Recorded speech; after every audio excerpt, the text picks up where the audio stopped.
forí adé tọmọdé tàgbà ní dáríjọ tí ọ̀gbun àràbó bá ti di lọ́dọọdún.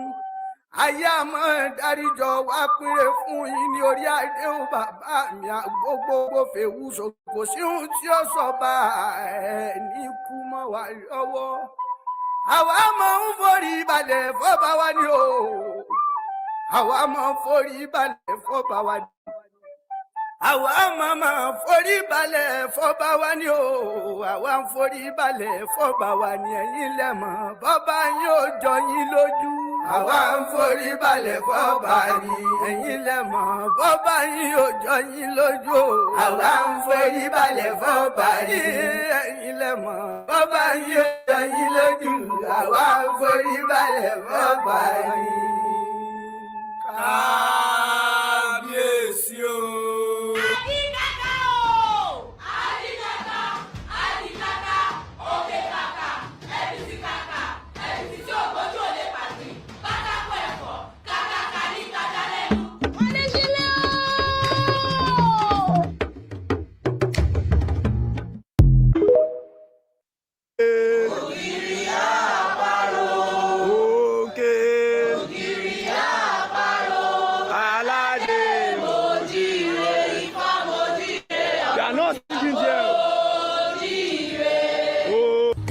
Dàbí rẹ̀,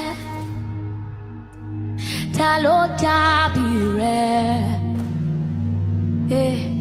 nínú gbogbo alágbára ayé. Ta ló dàbí rẹ̀, Olúwa, ta ló dàbí rẹ̀.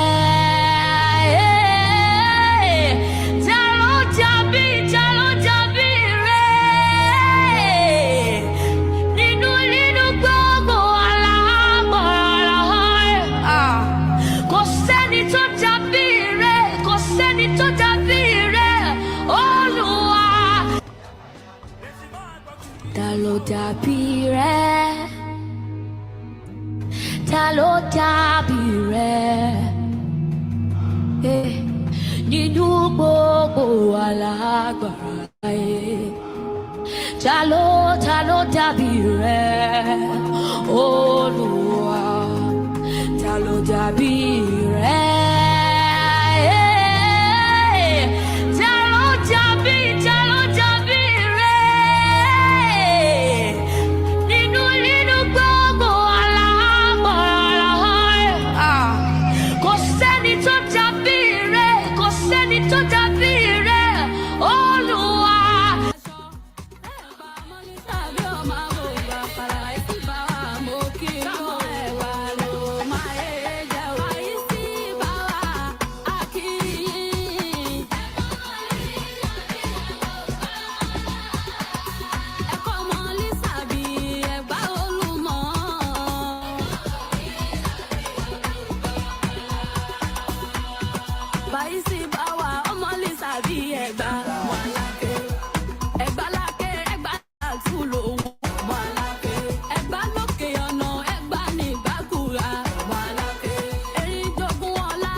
mọ́lẹ̀ gbogbo ilẹ̀ á sì tutù bí ejò òwúrọ̀.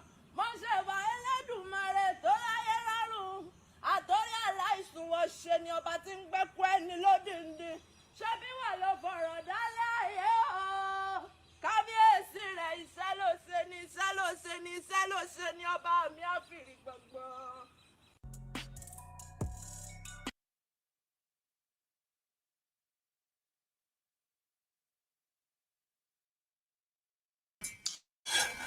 Hello. Greetings, everyone. Thank you for joining me. I can see you guys are joining. Everybody is, people are joining just to check out some of the excellent culture of the Yoruba. This is the Yoruba's week. Last week we had it too, but because of the way the week went, I thought I should, top it up this week. It's only fair. We covered the South and the Southeast for straight 2 weeks too. So I thought I should just do that too for them. And also there has been a lot of development in the last week from Trump looking to invade Greenland or take over whatever. He wants to take over everything, let's face it. And his cabinet of, what do they call it? Council of Peace that he's trying to create, almost like he's trying to replace the UN that is going on. And in the case of Nigeria, the Abure drama seems to have come to an end. The court somehow found him not as the legitimate leader of the Labour Party anymore.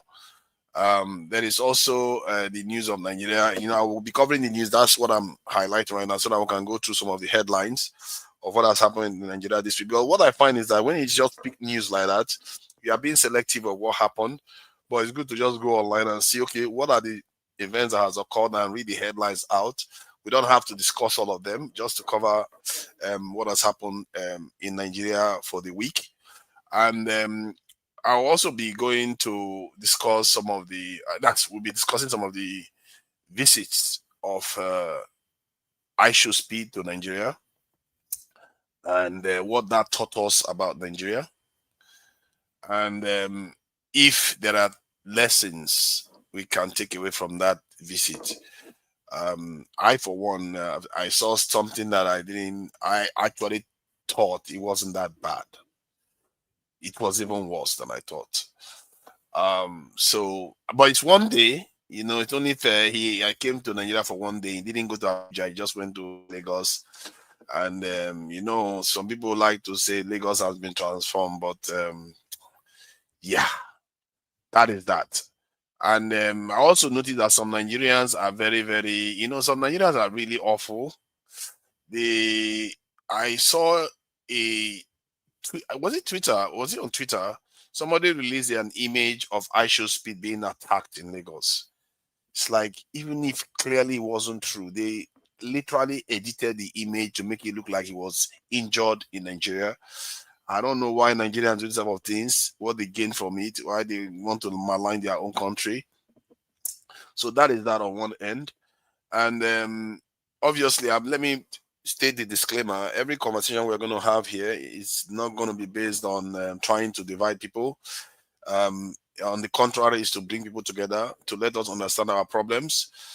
We are not here to discriminate against people based on your ethnicity, tribe, religion, race, gender, whatever people use to discriminate against. Even ball club, this is not the place. Football saw something this week that wasn't very pretty on the continent to an extent. Maybe there's something to be learned from that. I actually think it's a positive thing, what happened in Morocco in the football match. I'm not sure why we are not covering. Maybe we covered it last week. Maybe that's why we're not covering it again. But I think it's worth looking into that again. And let me go to the headlines that I can see here for Nigeria. So the first one, it says training equipment support. Nigeria US review strategic partnership. You see, this is what we do: training and equipment support. Do you know? Oh my God. The amount of training we receive from America and the British, by this time, where are we going to graduate? We've been receiving training since 1960. Training and support. Leaders. They are. What am I saying our leader? Nigerians, people lack ambition. I have to say that. All of you, apart from a very, very few, lack ambition. Because many of them think this is anything. This is rubbish. Training. What is training? Nigerian bandits kidnapped 150 churchgoers, demand motorbikes in return. Wow. Bandits want to get more Okada so that they can be able to kidnap more. Why would you give them more Okada? Is Okada so scarce that they are using kidnapping people to ask for Okada now? This is a pathetic situation Nigeria is now. And this is covered on Sky News. This is not even Nigerian news. This is international news, for crying out loud. Embarrassing the country. But that is what we have to put up with now. Another one in Kaduna, kidnapping. Woman escaped Nigeria church abduction. You see, now they are going to churches too. Now, it shows you that these people, they have a motive. They have a motive for what they are doing. I don't think a self-respecting, normal, unattached, unaligned jihadists should be doing these sort of things. They will not want to invite attack to themselves. Why would these jihadists want to invite attack into Nigeria? Because they have their own agenda. All right, so Nigeria Shell tout progress on potential 20 billion Bonga Southwest oil field. Yeah, this appears to be a kind of positive news that Shell want to come and drill oil. But why do we need Shell to drill oil? Why can't Dangote figure out how to drill oil? Why can't we find somebody to drill oil? Dangote can build a refinery. So if you can build a refinery, why can't you drill oil? Drill the oil, because these people, they are just going to come, take the oil, go and process it overseas. If only the Shell buys the oil from the Nigerian government and gives it to Dangote, I would prefer that, actually. They can do that.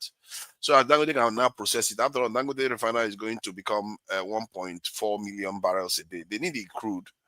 So if that was the case, but no, that's not what's going to happen. They're going to take it overseas and find a way to sell it to other African countries again. And they will be making money off our backs, which is not always very advised at all.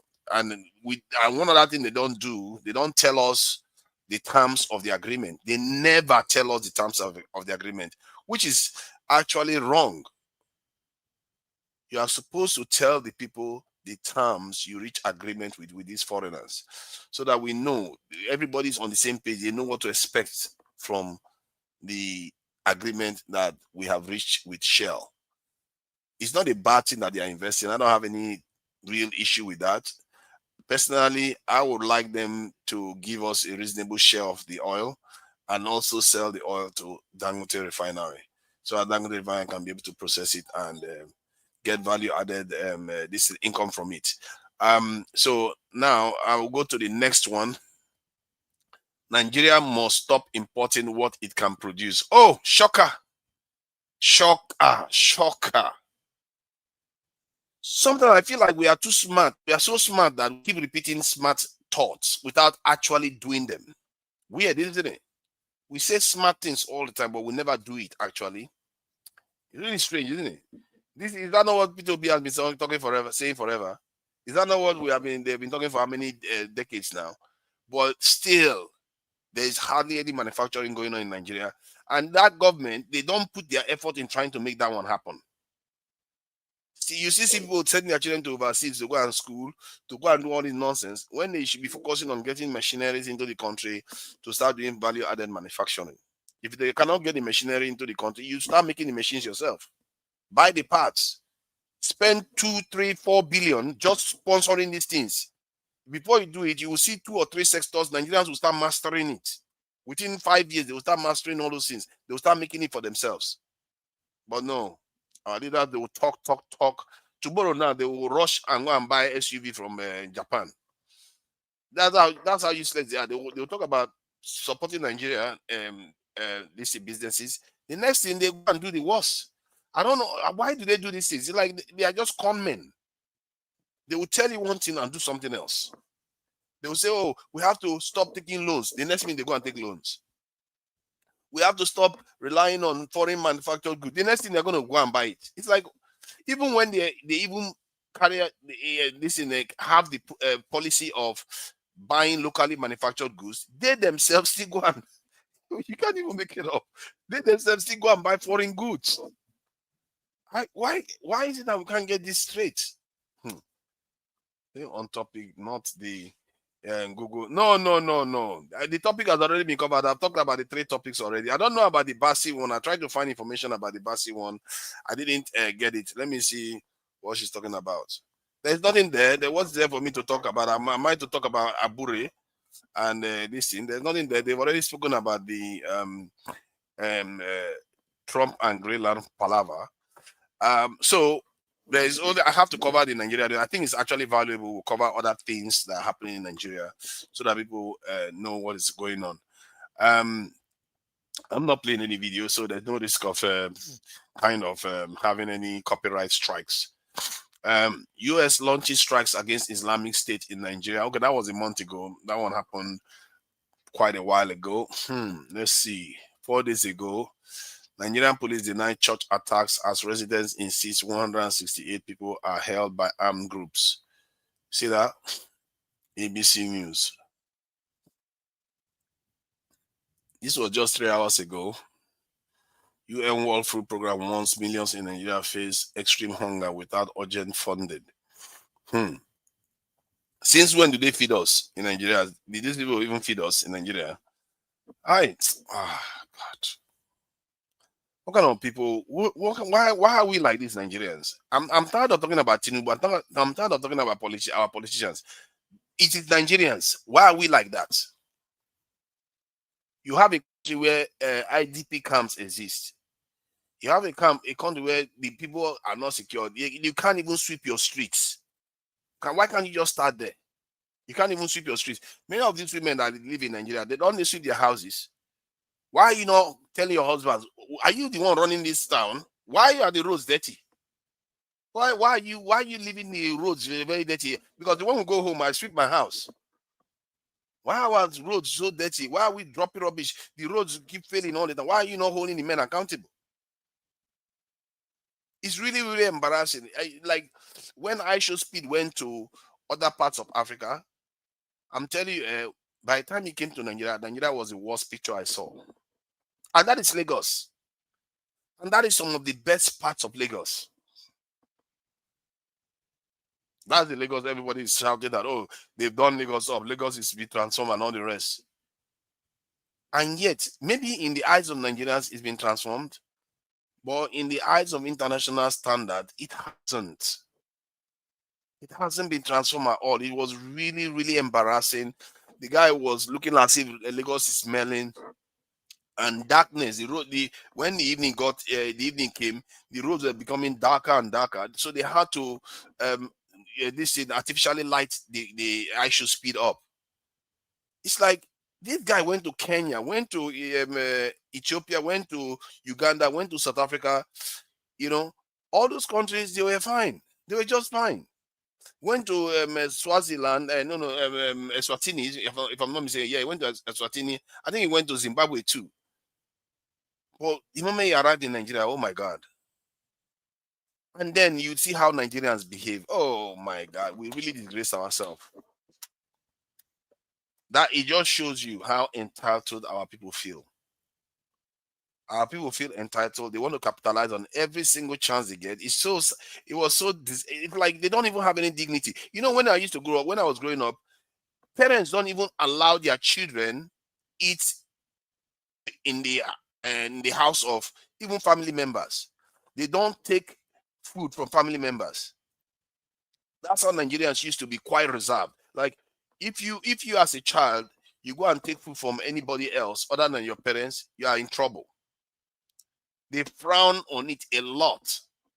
Now the parents are the ones on the street begging money openly. How is that those men, because most of them are capable of having wives. Maybe some of them do have wives even. Definitely girlfriends. How are those people begging iShowSpeed money going to raise their own children? Is that what we are doing now in Nigeria? Begging. Babiala. That's what we are doing now. And our elites are also complicit in this, because they want to have this idea like, oh, they are too big. Look at me. I'm going to bless your life. I'm going to transform your life. This kind of attitude, on end attitude, you are running your country to the ground with that nonsense characteristics. Instead of you to use the money to actually better your people and build proper infrastructures and build proper services for your people, you use it to go and start aggrandizing yourself. As they say, chasing clouds. That's all Nigerians like to do now. Quick money. And I've seen it in Nigeria. I work with Nigerians all the time. I've seen it, and I say it to them. I said, some of the things I see in you people, it's just unbelievable. It's like there's no sense of ethics.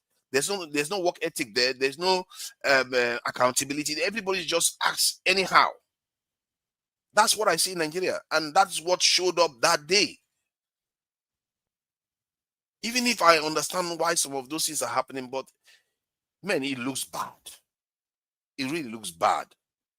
And that is in Lagos. I wish he went to Abuja. Maybe he would have redeemed Nigeria a little bit, but that was in Lagos. That's one shot we had, and they destroyed the Nigerian reputation completely. He even, like, the one of them is the man that is saying he's the strongest man in Africa. They offered him money. He said he wanted money. At first he said he didn't want money. Then later on he changed his mind and said he wants money. Then when they offer him money now, he refused. Hey, this is a pathology or what is going on? Then he said the money is too small. He needs more money. What did you do for the man that he has to give you money? He'll give you free money and you are setting standard for him. Then he gave you another, he offered you in dollars. I think $1,000 was what Ashley Smith offered him, and he refused. Then he was demanding $10,000. For what? Our people, I don't know where our brain has gone. Every single chance we get, we want to use it to hit. Like the idea is, let's what do they call it? Achieve or something. There's a term Nigerians call it now. Every single chance they get, whether they is earned or not, they don't care. They will just want the money. And they don't understand how undignified that looks. Maybe Buhari is right. You know, when Buhari said Nigerians are lazy, Nigerian youths are lazy. Maybe he's right. Maybe Nigerians, to an extent, I've actually said it, that Nigerians, they have this thing where they feel entitled to things without actually demanding proper accountability. Why would your leader give anything to you when you don't even demand accountability? Some people come here and they will still come here today and defend the rubbish that the government is doing, all the nonsense. But what is the progress they've seen? And yet you will see people defending it. They will defend it and they'll say it's the right thing to do. And you see some of our people, they'll come here and say we should be recolonized. What is wrong with our people?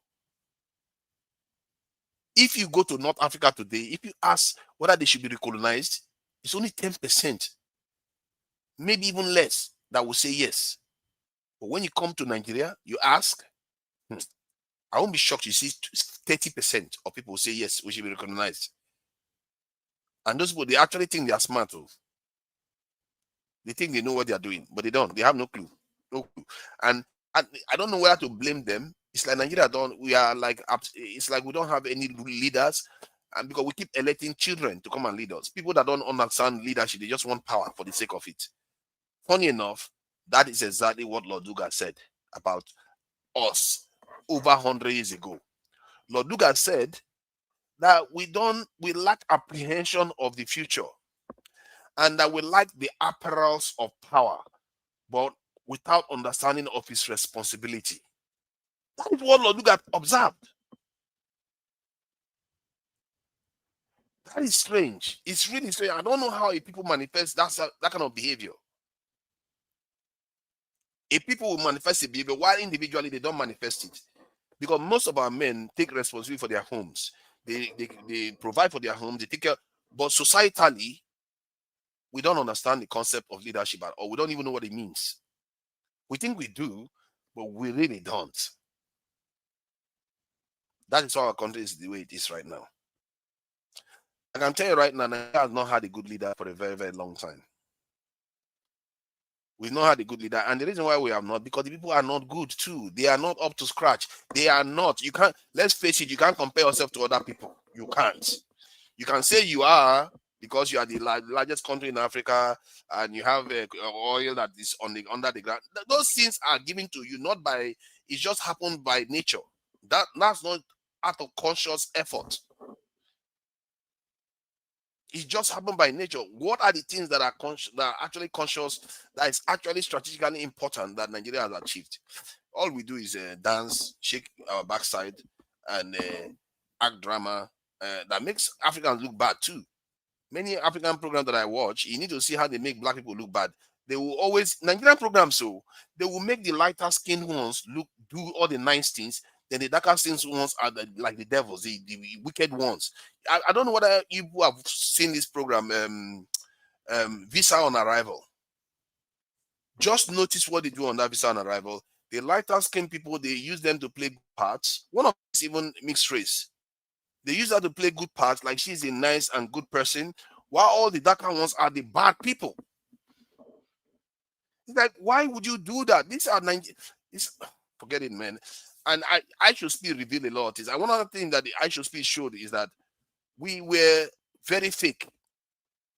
We barely showed him culture. It's only that museum, art gallery. When he went there, that's when he really saw Nigerian culture to an extent. We didn't show him much at all. We kept trying to show him things that they already have in the West. That's not what he came to see. We want to show him bicycle, we want to do things that they've already done. When we should be showing, we should have brought masquerade from all parts of Nigeria to Lagos. Instead, they were dancing with Fulani, this thing. I don't know what that dance was all about, really. I really don't. But it's okay. Maybe they were not ready. You know, but the world has seen us now, and it wasn't pretty. You know what? Let me play this video. I'll play that video so people will see. This Kenyan lady was laughing at Nigeria. She couldn't hold her. She couldn't hold it. She couldn't hold it. That the way we behaved was so poor that, you know, I should speak didn't have a good experience in Nigeria at all. So that is one side anyway. Now let's see the news that I wanted to also share. Because some people think that Nigeria is still not spending money defending currency. Now, just in case people are not aware, the CBN spent $7.5 billion to defend Nigerian Naira in 2025. So that is the news. After floating the currency, we still spend money defending it anyway. Not as much as previously, but you should also expect it to come down because Dangote Refinery has plummeted the amount we spend importing petroleum products. Even without floating the currency, the amount we spend defending the currency would have reduced by default. That is why I question why Tinubu floated the currency. Because Dangote Refinery has now almost completely wiped out petroleum import, which makes up 30% of our dollar demand. Just over 30% of our dollar demand. So the amount we would have been spending if they hadn't floated the currency would have reduced by default anyway, by 30%. That is a lot of reduction. But yet, the rush floated the currency, caused inflation, caused all kinds of job losses. To what end? And they are the smartest people in Nigeria. And we say, we wonder why the country is not functional. But I will leave it at that now. I will bring some people in there so that they can watch some of these things we have had to experience this week. Nigeria has not, although there was one good thing Nigerians did that I will also play. And the Nigerians are known for that. Nigerians are they have this side that is also good. You know, I don't want to, keep saying all the negative things about Nigeria. Nigeria also has good sides. So we are going to cover that too. So let me bring in comparable facts. This one that you come here today, you really are prepared for trouble. What you have something to share with us from California. You are in California now, aren't you? Comparable facts. You are in California. You are muted.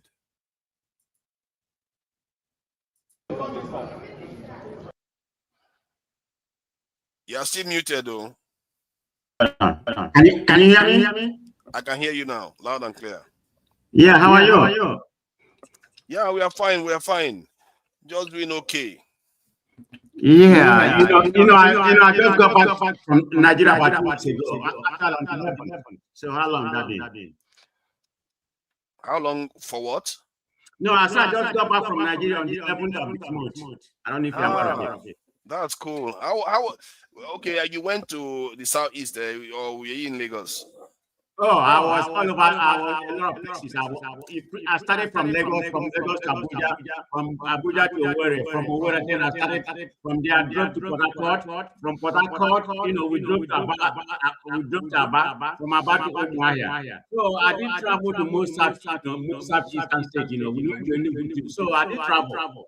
And to be honestly, during my time while I was there, Southeast was very, very peaceful. I did not witness any kind of unknown government, all those kind of nonsense. I don't know, maybe that period, but everything was very, very calm. The only problem that I have was, people, the police and the Air Force, military. I don't know why the Air Force has to be on the checkpoints too. So far, can you figure that out? I mean, there's Air Force, there's police. There's military people at the checkpoint. They're just collecting money. It's easy to understand now. It's easy to understand. They don't have anywhere else to be. If they go to military base and they need people there because they've not recruited enough people, so they have to man the checkpoint. That's why it's peaceful. He wants to be but why they are collecting all the own money? They are begging money after all. They keep you there forever. I'm not talking about myself. I have that kind of privilege, so I'm not going to disclose that privilege here. But this is what they're doing. Because once we are passing, we see like about 10 cars to pass. They're just collecting money. Yeah. Yeah, they do that. Were you driving privately or like public transport? No. We would drivers, They will take your money. They will take it. I don't really drive when I'm in Nigeria. I only drive around Owerri, I don't drive when I'm in Nigeria. Nigeria is so chaos for me to drive. It's not that I can't drive, but I refuse to deal with their chaotic, Nigeria is so chaotic, it's not even funny. But I wanted to say something. I think I heard you say something about the other day about what's going on in Nigeria. I think the problem I witness about Nigeria is not just the government, it's about the people we have. Nigeria have very chaotic people. Let's just call it. I did witness that while I was in Nigeria. I mean, the elected people that like them, this is what we get. Everybody keep on complaining about the government, which I'm overwhelmingly complaining about the government. They are very corrupt and everything. But it's the people who elect them, and this is how we are. I mean, I don't know if you know about what's happening recently about Aisha Speed that came to Nigeria. He left. He was supposed to be in Nigeria for 3 days and go to Abuja, but he left the second day. He went to China, was supposed to be in China for 3 days. He spent about a week. So he went to Morocco. Yeah, he went to Morocco, he went to Kenya, some African countries. But when it comes to Nigeria, I'm not even talking about people, all these content creators or whatever, try to create something for themselves. But people in general, do you know that he was accused by a lady, for sexual harassment? A lady tried to blackmail him. That's one of the reasons he left. Wow. Unbelievable. Yes. The lady tried to blackmail him that he was sexually harassing him. That's one of the reasons why he left the second day. It's just the chaotic situation we have in Nigeria is not. Yes. Sorry, let me confirm something. People are saying it's echoing. Is it still echoing? It has stopped. I think it has stopped. Like this echoing is a new thing, I think whenever I'm playing the screen audio, it just starts echoing. So I will be watching out for that now. Sorry about that. Go ahead. So was it that, because I saw a video of a young man handing Aisha Speed something, saying he should take one of the girls or something like that. It's like they want to do kind of runs with Aisha Speed. It's like I don't understand what Nigerians are doing. I don't understand them. Is that what they do now? Is that what they do? They don't. Okay, one, they didn't know who Aisha Speed was. They didn't know that one. It's a 21-year-old boy. that doesn't engage in those sort of shenanigans. His father is watching, literally watching him live. And you expect him to be like that. People are blaming it on poverty. Don't they have poverty in Kenya? Don't they have poverty in Morocco and some other places that he went? It's not poverty. It's the opposite. Those people that were running, chasing him, they didn't look that poor. Many of them had clothes on. They had muscle on them. So they were chasing him and shouting and saying, "Give us money, bless us, give us money, money, money, money." You know, and for me, that one is one thing. How about the muscle man, the strongest man in Africa? The one that was just asking for money. He gave you money. You rejected it. You asked for more. It's like, what kind of behavior is this? Whatever he gave you, you should just accept, because that is a gift. It's not yours. But you forget that he was greed. in front It is of the greed entire and Nigeria. entitlement. And which one is Pella again? Pella was chasing him left and right. Don't you know who? Oh no, forget about Pella. The guy is a content creator. I'm not angry about what Pella did. Pella is trying to create a context for himself. I'm not. He has one of the most trending. He makes us. It's embarrassing to Nigeria. I don't really look at his anything embarrassing. So if you want to make content, if you want to make content, go and cover yourself in shit. So because you want to make content, you go and disgrace your country. Which country? Who does that? There are certain things you have to consider what you are doing. Maybe there are smart ways to create content other than just to embarrass the entire country, chasing high show speed. You know, I just feel like the whole thing was a shambles. No wonder the poor guy had to leave. No wonder he had to leave. Maybe he didn't even have the chance to go to Abuja to go and find out, okay, maybe Abuja is a lot better. Abuja would have been 1,000 times better, but whatever they did drove him away. And I hope he comes back here, which I don't know whether he will ever. Well, he wanted to go to Abuja, you know, but because I guess they drove him away. I don't know why, because he wanted to go to Abuja. Like I said, he was supposed to be in Nigeria for 3 days, but he left the second days, you know. I don't really know what happened in Lekki. When he went to Lekki, I don't think there was a light at night. So I don't know. But there's light in Lekki now, so I don't really know what actually happened that particular day. Some parts there were no light. Some parts there were light. Okay. There was light. But the thing is, he drove in many other countries. They didn't experience that. I'm telling you, when I saw him in Morocco, I was looking at the road. I was trying to find rubbish on the road, like any rubbish. I couldn't find any rubbish in Casablanca. Look at, it's like the people themselves don't drop rubbish on the floor. They clean it. They make sure everything is clean. But Nigeria can't even fix a city that where they have how many million people in that city. They can't even take enough tax to just get people to clean the city. All those people that are begging, why are you not hiring them to clean the city? Forefathers, I'm surprised you're the one bashing Nigeria today. It's embarrassing. It's a new one for me. Oh. Why would I not bash it? It's rubbish now. When they are misbehaving, why would I not bash it? Everybody knows that I have never seen you bashing Nigeria. So I'm kind of surprised. If you are misbehaving, I'll bash you. When they are spending money defending the currency, I raise that issue all the time. Sorry, please go ahead, comparable facts. So I go to AY. This one people are coming in so that everybody can be able to chime in.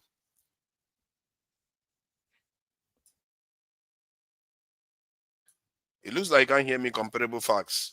Your audio has gone. All these Democrats. The kind of your audio is not. Is it echoing? Is it echoing? It's good now. It's good. Oh, okay. So I mean, like I was saying, everything is not about the government. It's not about the government. Are the government performing? No, they are not really performing. I mean, we know what happened in Nigeria. That has been happening to Nigeria for a long, long time. But the people are the big problem. I mean, everything is just chaotic. Even, I don't know. I mean, sometimes I just don't want to say anything about what's going on in Nigeria. Try to retain my mental health, okay? Because it's so depressing. I mean, sometimes that, since I come here, I've only been here once, just talking about Nigeria, I need to get some rest, man. I said, let me just come in, and see Forefather. That's why I came in, Forefather. Yeah. Thank you for coming in to console me from the embarrassment, secondhand embarrassment that I have to endure watching. Just the video, once you look at the video alone, oh my God, this is starkly different from all the other countries. It just looks uglier. It just looks uglier. we can't. Man, let me go to AY Jare. AY, what do you make? You know, with all the Trump shenanigans and now I should speed the AFCON competition, the all the controversies that came out of that. Thank goodness Nigeria didn't hate on him, but we came close. What we did came just as close as embarrassing as hating on him, because man, what do you make of it? Man, personally, I just make of who? I speed. I should speed visit. It's not even about him. It's about Nigeria. It's about what Nigeria did with him when he. Honestly, I Nigeria. Yeah, if you watch the last part of the Damages show, I think our sister Ugozika, she said it all. Me, I was actually looking at from the angle of beggy culture, but she said, I think she was basically saying like, we don't obey order. That's the problem. Anyhowness of Nigerians. I really align with what she said. You see, the beggy culture, yes, is right there. Sometimes you get disappointed getting to Nigeria from the airport. Custom are harassing you for money, immigration are harassing you for money. What was the other? You get on the street, police are harassing you for money, road safety, everybody just harassing you for money. But it's turned into something else. You know, when we were growing up, yes, if you encounter law officials, they will harass you. If you encounter anybody in their position of authority, they will harass you. This one, they just see anybody now, they just start begging. And foreigner on top of it, foreigner. That you just start begging for money. Actually, oh my God. See, I'm surprised people are just seeing this now. That is where it's a bit embarrassing and scary. Because I remember I was in Lagos airport, I don't know, I think probably 4 years ago, something like that. I remember seeing these people, even what was this thing? Last month or something. No. The other new thing, civil defense. The way everybody is just harassing for money, my fear was, what if it's a non-Nigeria? How is he gonna look at us? Because I travel around the world, you don't see where these things happen. Then you come to Nigeria, everybody. I remember an incident. I got to Lagos airport. I called this lady. I wanted, because I saw she was the lady carrying card. I was basically calling. I'm like, oh, come and help me pick my stuff. She actually came around, but there were some other guys there. I feel like, oh, okay, maybe I can help this girl with some money. As we were going to meet my brother, you know what she said to me? She said, bros, now dollar you go pay me. I got so pissed. I'm like, what are you talking about? Are you using dollar in this country? I got so pissed to the extent that when I got to the car, just to ask my brother, oh, if you have Naira, please give her money. Because I didn't want to deal with her. I feel like if she has actually come and said, tell me a different story, maybe, oh, bros, oh, I'm looking for money to pay my school fees, so things are hard for me. Oh, I'm trying to take care of my daughter. Just good reason, not because you help me move load that is just less than 500 meters. What I can actually do for myself, you are telling me to give you dollars. I think it was just very disgusting. Apart from that, the police, the road safety, everybody, the harassment is too much. Nigeria, I think sometimes it's greed sometimes, because you go to the bank, even bankers sometimes they expect you, okay, you got to drop something. People want to do little things for you in Nigeria, you got to drop something. I don't know how to do it. It's just too much. My fear is if we have foreigners coming, just like the young guy visited Nigeria, then what are they going to call us? You know, the entitlement is just too much. It's not funny, man. And they know especially at the airport. I think the Minister of Aviation, the government needs to do something about that, because that is the image of Nigeria. I thought last they still do it. Sometimes Last year I was in Abuja, like they were calling me like, okay, what is in your back? When they start doing that, they just want you to give them money and just go. So I usually struck my face. I'm like, what's your business? What is it's not good, man. Is there nobody with integrity anymore in that country? It's like, are they all gone? Nobody can enforce one sector and make sure that they actually do their job properly. Because to be fair, I've been in Nigeria, I've seen cases where sometimes there are some sensitive areas you see that they actually do their jobs. Like yesterday, like last week, I was talking to people in the legal this area, and the way one lady, she's like a customer service person, the way she spoke, I was like quite impressed. But I was so impressed. But normally you get that here, but because you don't get that in Nigeria, I just find they are very, very fine between before you see people that are actually serious doing what they are supposed to do, because they've talked about this. I remember vividly when that they were going to stop this. I think there was a case that happened in Nigeria. The airport guy, the person that in charge, said they're going to stop this. No more taking bribe anymore. This and that. Look at that. We are still doing it today. Believe that your own risk. I think minister. Why don't they fire the minister? You see, that's the thing. The president is right there. He knows this thing is still going on. Why are you not firing the minister that is supposed to be in charge of that sector? The minister of aviation. Well, I think some people are saying he's doing something about it. I don't know what he's doing about it. They are still taking money. What is he doing something about it? So yeah, exactly. It just let me tell you of the police, right?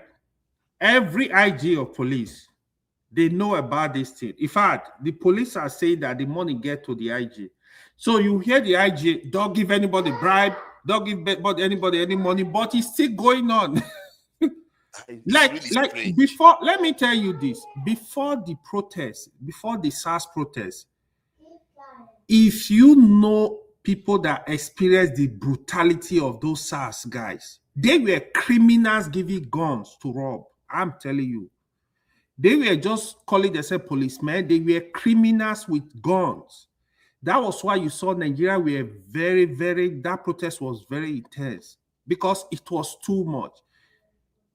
The same thing is still going on, it's just that on a different level. But before that SARS protest, it was so bad. They were literally buying people, put gun on your body if you are not careful.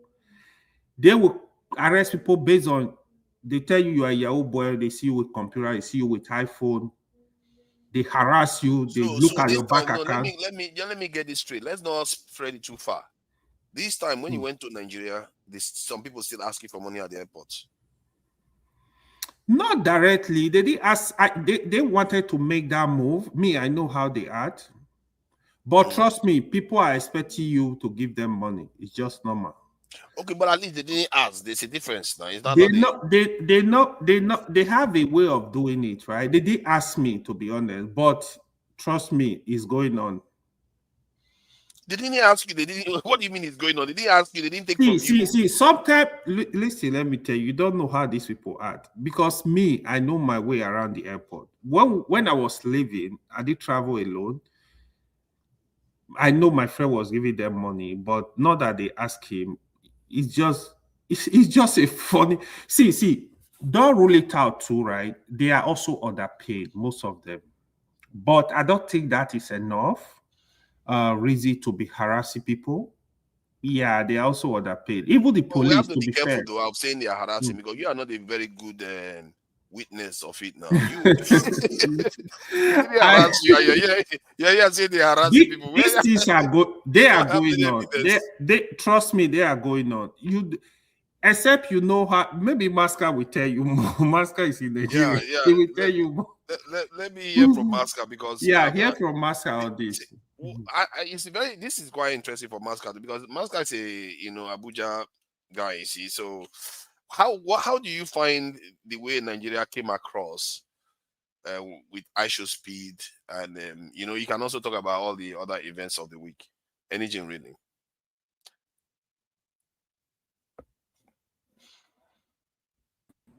And do you think Abuja would have behaved the same way?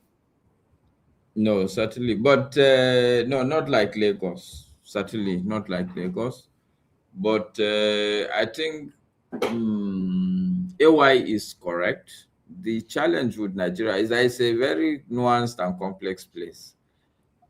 People will be asking you for money, but not directly. It's not like, oh, the country has evolved. Let's say police and all these law enforcement people, they've evolved. They're not going to harass you. They're just going to like somebody. See, look, in Nigeria, when you pass somebody and say happy Sunday, if you are a Nigerian, it has a meaning. When you come to the police checkpoint, they say your boys are on the road. It has a meaning. In fact, it's as simple as we are here, sir. We are here for you, sir. Yes. Exactly. Your boys are here. You know, so all these things, they happen. So in Lagos, people, what I've seen, that even me, sometimes it shocked me. The Lagos policeman has the guts, the liver of a Lagos policeman. I sometimes I marvel at it, like, don't these people know that I can get you sacked? Like the way you're misbehaving with me, like. But in Lagos, it's like, in fact, let me put it this way. My summary is that there are 3 problems that Nigeria has managed to tie into one rope. And you can see when you tie 3 problems, you join them together, it's going to be a massive problem. The first one is, yes, there's an institutional breakdown. The institutions don't work. It's like, if it's like we're always trying to make, if you say this is police, it's like he's going to go and do the opposite of policing. He's going to be the first person to break the law. If you say this guy is a lawmaker, you catch him on TV slapping somebody innocently just because the man is a driver. He's a dispatcher, he's a bolt driver. Like, so how are you a lawmaker? You are a lawbreaker, my brother. This is how this country is. We have a tendency to always, all the institutions we set up, they will go and do the opposite thing. So that's one problem that I see. The second problem that I see, and I don't know how we managed to create that problem, is like the level of the way Nigerians, like, we sell or we buy, we value convenience is ridiculous. An average Nigerian is willing to follow one way for convenience. Is willing to bribe the policeman for something very ordinary, like you break traffic law. Okay, what I used to tell police, okay, I agree with you. You say I break traffic law. Well, take me to where they will punish me. What will be the punishment for breaking a traffic law? Take me. Let's go. I'm guilty. Let me ask this. Do you think in the north this is less? Sorry but a typical Nigerian doesn't want any sort of inconvenience, any at all. We are willing to do. I don't know what kind of life we think life is like. We don't want any sort of inconvenience. The last one, the big one, we all believe that money will solve every problem, and it's like we follow money so blindly. But go ahead, you wanted to. Yeah, I wanted to ask you that based on what you have seen so far, do you think is the same, like what you've seen in Lagos, is the same in the north? Because I've hardly heard of like northerners having this type of issue where police officers take money from them. I don't know. Is it the same? Because I'm just curious. So let me tell you, okay, it's different. But like my experience is that in Abuja, police will not. Okay, so let me even refrain. Even in Abuja, it depends on the area you live. There are certain areas where I lived, I think, not that I really lived, I was out of the country, but my family was there. So they went to stay there. And what I realized every night when I'm driving there, the level of harassment is different from the one I used to know. So even in Abuja, the level of police harassment differs with the kind of area you live. If you live in Maitama, police will not harass you because they don't know, in their mind, it's like, oh, these are the big boys. So, and of course, maybe the kind of car you drive. Okay, if they see you drive a Toyota Prado, maybe with blinking lights, obviously they are not, even if you are a thief, they are not gonna mess you up like that. But what I've seen, the real difference is that in Lagos, the police is so confident. I marvel at their guts. Like, How can you talk to me like that? Like, you know, but in Kano, what I see also they do in Kano, there is more nuanced. If you are doing like a keke napep guy, they say they have to stop and park my car and just stand there and ask the police, like, because it's like every keke napep that come, you have to give a certain amount of money. Like, so what I'm saying is that in the north, there's a discrimination. They tend to harass people that they know that these are the lower level people. I see. That's interesting. If you are a long distance taxi driver, commuter, you have to keep some money, because every roadblock you go, you must give, or else they will just ask you to park. So, but in Lagos, these people don't seem to be afraid at all. Do they say it openly? Because like when I was growing up, I feel like what people are describing now, they are not doing it openly anymore like before. Before they literally, like, you have to pay before you go past the road. But now it's like, oh, your boys are here. No. You know. So that's what I'm explaining to you. What Nigerians have realized is that police will always ask for money. So to avoid that inconvenience, as you come, you just find something and go, which is what I don't like. Because that is like watering a very bad plant, a very evil plant. Yeah. Because you know that will come and not give. It's like you are a devil. Why are you not going to give? Everybody is giving. How many times have we heard that the police officer stopped anybody at checkpoint and found that they were carrying weapons and doing bad things? How many times have we had those cases? Many times. Okay, it means that some of them are doing their job now. No, I see. Look, I agree with him that maybe many times. But Maska, you know, there are two things involved: is finding it and following through with investigating what is in the process. Those are two things. I don't know if I'm making sense. So they've stopped vehicles and found illegal things, but did they follow through finally to prosecute them is the point now. If they find you with a gun in Nigeria, you're done. They'll probably just kill you right there, or they're gonna take you to court, but you're not going anywhere if they find you with a gun. That's not true. I speak the truth. No. In Nigeria? Be like that. There was a time it used to be like that. These days. No. Okay. Dude, if they find you with a gun in Nigeria, you're done, bro. That's not true. And I'm telling you, it's true. Bandits all the time. Gosh, I don't understand why you. I'm saying we're talking about Lagos right now. We're not talking about bandits. We're talking about Lagos. Okay, maybe. Okay. There was a time it used to be like, but I'm not so sure. I don't think we should have this argument. The reason why we shouldn't have this argument is I don't think I don't know. Maybe I'm overreaching myself here. I don't think any of us here carry gun to start with. Yeah. I don't think any one of us here is police. Because I know two people. Anyway, whatever. So that could be, sorry, Chim, but see, forefathers interference. You know, I'm sure, and I'm glad you are a very enlightened person. I'm sure you know what they call one-off. It's like a one-off case. It's not that you know two people that they were caught with guns and they were killed. Yeah, maybe, but no, they weren't killed. I'm saying in Nigeria. Okay, the worst thing you want to be caught with, especially in Lagos, is a gun.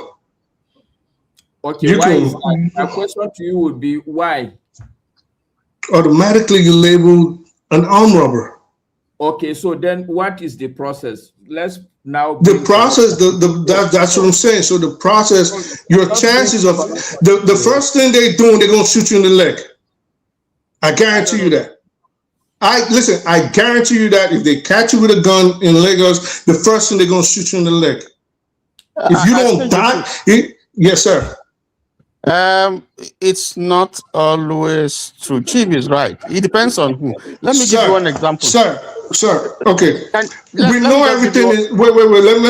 We know everything is not absolute, yes. Right? And of course, it might become across like sensationalist. What I'm saying, but the worst thing you want to get caught with before you move on, I'll just say the worst thing you want to get caught with by the police in Lagos is a firearm.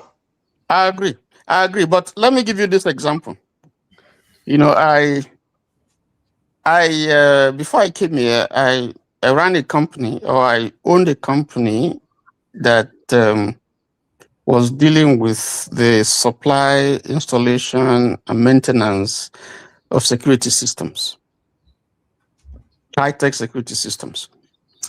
And I remember one of the sites that I was manning, we had a screening system, a baggage screening system. You know, the type you have in the airport where they screen your baggage. And we screened the baggage. For some reasons, I can't give you all the details here. The baggage was screened. This was in a governor's office. And those who were manning it, I was there. We screened the baggage, we found a pistol by an employee. That was dangerous. Not in the governor's office. Tony, so sorry, Tony. Let's even know, because this argument is even absurd. Do you know forefathers interfere? Do you know that there is a standard theory in Nigeria that half of the armed robbery, police lend their guns? So, Agreed. And listen, just like you, they just saying this I don't want to say, but I'm going to say this. The example you gave, Tony, was something found in a controlled environment. It was a firearm found in a controlled environment, meaning the governor's office. I'm talking about, for example, you're driving on the streets of Lagos, and the police happens to stop you, and they happen to find a gun or guns with you. Talk to anybody in Nigeria and ask them. That's what I'm saying. So we're not saying a controlled environment, or you thinking you're going to get away. Even before you start showing your credentials, like, no, I'm from, if you're not careful, Nigerian police, they're going to light you up and leave you there. Like, what are you talking about? No, that's true. That absolutely. I don't doubt that. Even this case that I mentioned, you don't want to know what happened, because it's you can't do that. But let me just leave it there. It does happen. It depends. If you carry a gun that has a license, you should be able to explain. That is, if you are lucky that the police officer or those who caught you are patient and they have a high sanity level. Otherwise, yes, just the mere fact that you're carrying, because they're very irrational. Yes, and how they perceive you. Yes, you just have to trust God to leave that spot alive. So that's true. But they can't do that now. What if you were a CID, you had a gun with you? How did they know the difference? Well, yeah, you still have to be able to explain yourself calmly, because the person who is dead, you're dead, you're gone. So it's not like in developed clients where they would investigate and take time to. No. That is a no-go. You don't want to do that, even if they find it in your house. Do you know how many people Nigerian police, when they do these studies from overseas, you know how many Nigerian police kill every day that go undetected in Nigeria for finding them with like a knife? Then you have a gun, and what do you think is going to happen to you in Nigeria? Well, you have information that we don't have, but my sense is they are not two things. They are not as diligent, obviously, because this issue of catching you with a gun is when somebody is diligent enough. If the standard operating procedure is everybody gives 5 naira and go, then this argument we're having about seeing the gun is happenstance. It's going to be it's going to be accidental. The Nigerian police are not very diligent in terms of when they are on the road. No, Master. You know, when they find you, forefathers interference. Let me go so I can get to you. Yeah, let me just end this like this. When they find you with that, you know all they're saying right away is money. When they find you with something like that, is how much money they're going to get from you, the judges, the lawyer, everybody.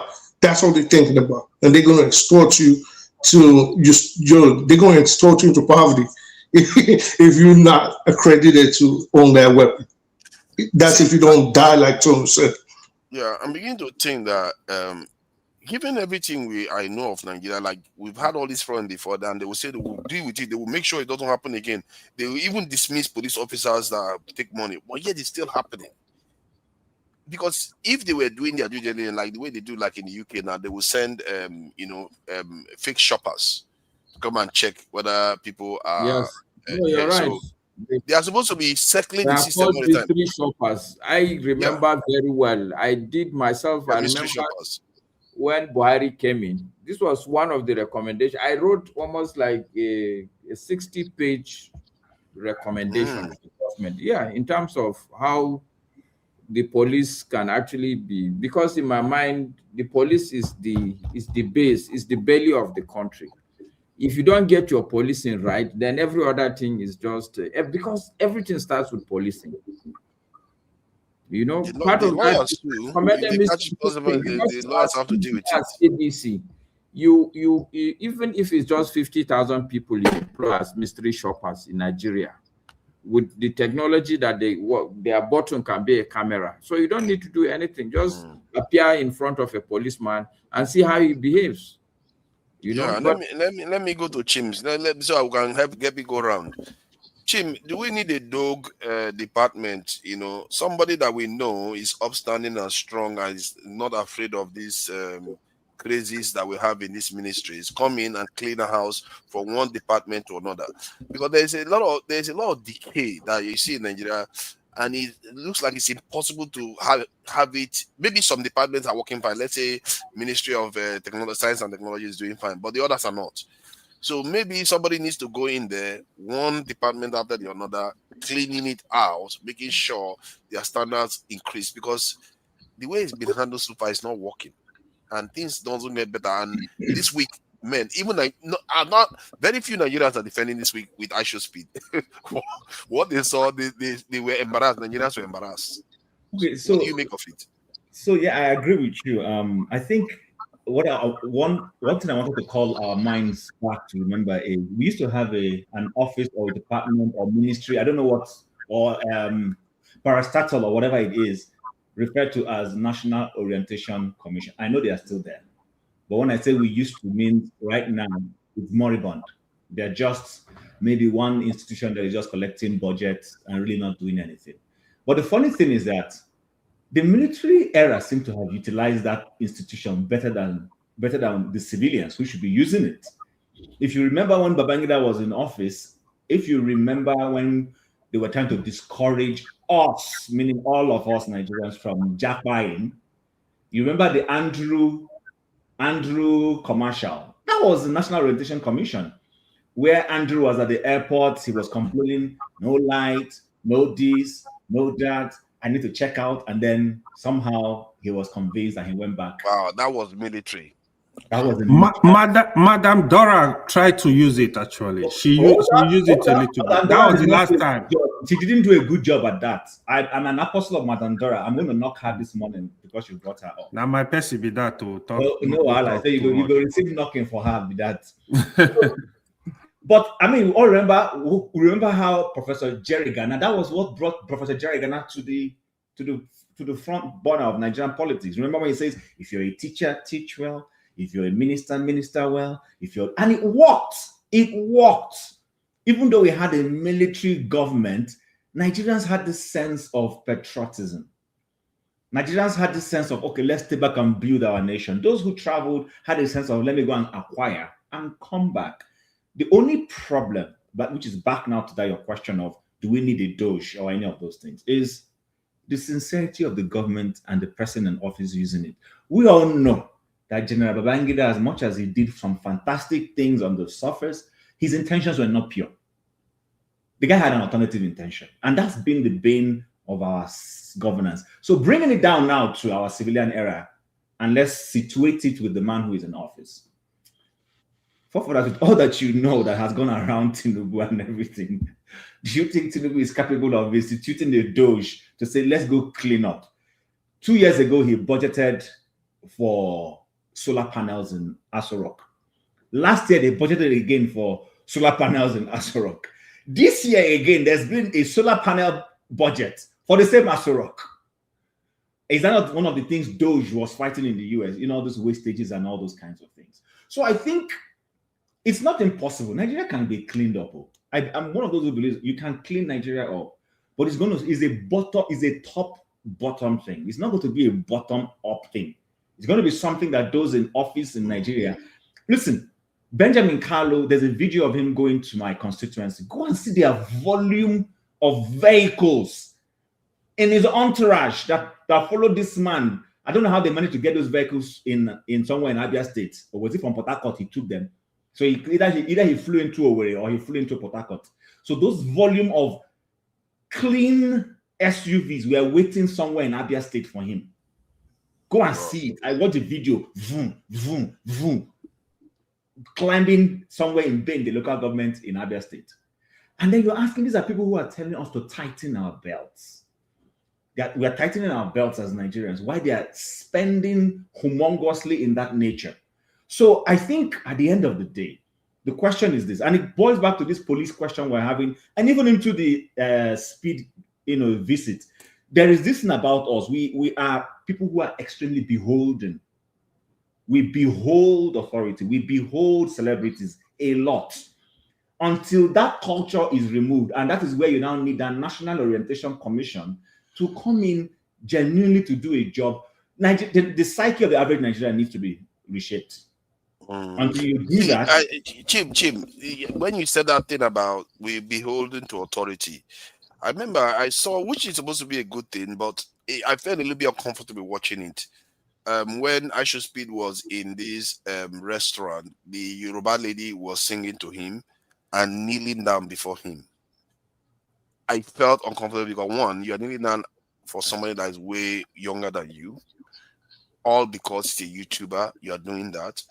I can understand kneeling down to people that have accomplished a lot, but it just felt uncomfortable. Like, is that like that culture that we're so you don't like culture anymore? No, I like culture. See, I feel like it's also corrupting. But to help you based on this question, that was counterculture actually. Yeah, it can be corrupting. Yeah, it feels corrupting. When you to respect an elder, yes, somebody that has accomplished something because he's been around. Yeah, you can respect that. You can see where. But there's this element now that it's like just because you have money, they worship you. They make you look like you are. And Nigeria has always been like that. That's part of Nigeria culture. If you have money. No, but why did Tim say it's counterculture? No, it's not. It's not always been like that. Listen, let's not run the wrong narrative. Listen, when Alvani Koku and his son ran for office for the same seat, Alvani Koku's son beat the father in an election. They were in two different parties. In some societies in Nigeria, it is this boy does not have respect, and I don't want to, so I don't want anybody to accuse me of mentioning a particular group. But that was. If you're looking at it from that angle of culture, somebody would say this guy had no respect. But no, the point is you can have respect and still defer respectfully. That's the problem where, to an extent, a couple of our elders have failed. Listen, I've worked in offices where you dare not stand up against the CEO or the senior person or most elevated person in that meeting, and you go against them. But I've also been in offices where the boss, he's also a Nigerian, wants to be challenged. And then people are the ones and the man is looking for people to challenge views. And he's literally struggling to see somebody who he says something, oh, yes, sir. And he's like, no, don't lick my ass. That's not what I'm asking you to do here. Please, this idea, challenge it. Obasanjo, for everything, who is a cultural man, is known for loving to have people in his cabinet who fight him. He's one of the few leaders in Nigeria. And that's why people like El Rufai Bodet, Soludo, Iwala and Madam Due Diligence, they were all in his cabinet, and they used to stand against him, and he liked it because he was able to separate his Yoruba culture of respect from this is governance. I need people to push back on certain things, otherwise I'm not going to make progress. So yeah, I think that aspect of Yoruba culture, they must have ways of filtering it out, isn't it? Because you can't just defer to an elder just because they are an elder. They are an elder. Unfortunately, it's not only Yoruba. Unfortunately, so where I come from, you respect the elder, but you can respectfully. It's also been abused now. So everything has been abused across Nigeria. Let's just make it clear.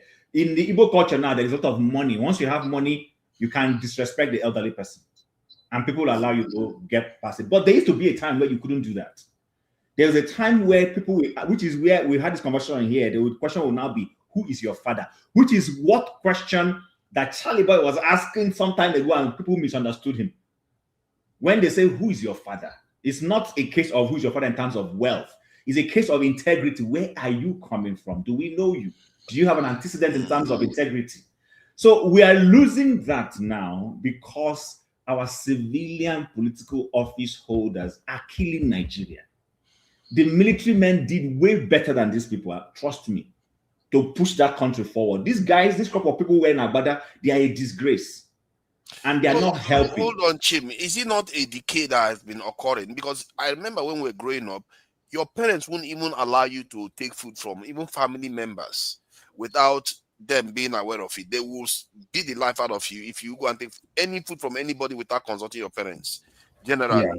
But now we see those parents are the ones begging money on the road, even when they are not handicapped. I agree with you, sir, because that's what I'm saying. We need a national orientation commission that and leaves the dream of the person who sits in Aso Rock. Listen, no minister, unless that ministry is a type where for some reason they don't see the strategic nature of that ministry and the government president allows you to just do what you want to do. Most of the ministers are going to do things to favor what the man who sits in Aso Rock wants. It's a fact. If you are not towing that line, they're going to throw you out. And for some time now, that's been the norm. Because tell me, how did Malami scale through in a government of a man that we were told is above stealing? How? Please help me. How did it happen? Today now we're finding out all the skeletons in Malami's cupboard. So I think that Office of National Orientation, I don't know what it is the military did. Jim is an allegation. No, he has not been proven guilty. Okay, as alleged. Allegedly. Let me, that's a new lexicon we now have. When you say something, you now say as alleged. Like Dr. Damage's opinion is alleged. Everything said here, alleged. Let's qualify it with alleged. Okay.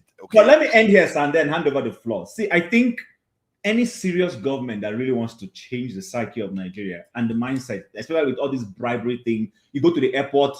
Do you know that some of these people who clean the toilets in the airport, they keep the tissue papers to themselves rather than putting the tissue paper where it should be? So when I use a washroom, I have access to tissue paper. You go to some airports, then they're the one holding it because they want to have interaction with you. Well done, sir. I want to, and they will now scroll tissue paper and hand over to you. They will tear and hand over to you, and they say, "Well done, sir. I was here to help you." What kind of culture is that? Put the damn thing where it's supposed to be, so that when I go use it, I use it. But the lady is holding it. In fact, some of them even sabotage water running in those places. So there is a huge decay in the mind of the average citizen that needs a shift. And until we have a leadership that begins to realize, listen, I want to empower my people. Listen, poverty has been weaponized by our politicians. People want you to come around their homes during Christmas and then they're giving you an envelope. Or when the man goes to Bodyland, they go and gather on the street and there's a long queue. That was a vision I had. Man, exactly. So until the president is saying, I don't want people to come and hang around me, let them live a good life. That's the only time the psyche of the average Nigerian will change. But if it is with these guys we see right now, it's going to get worse. Okay, I don't want to go to controversial. Let me get to the next person. I think the next person is Mazi. Let's bring the Mazi in. You know, it's like a chief's name, you know, when they say Mazi. But thank you for joining me. Is there anything we can do to stop this begging culture? Let me just play this video quickly. Just hold on for a second. Let me just play the video quickly so we can see what I'm talking about. Money, I'm angry. Angry. Did you say it? I'm angry. I need money. Money. I need money. You know me. Give you anything? Show me love. I'm angry. Show you love?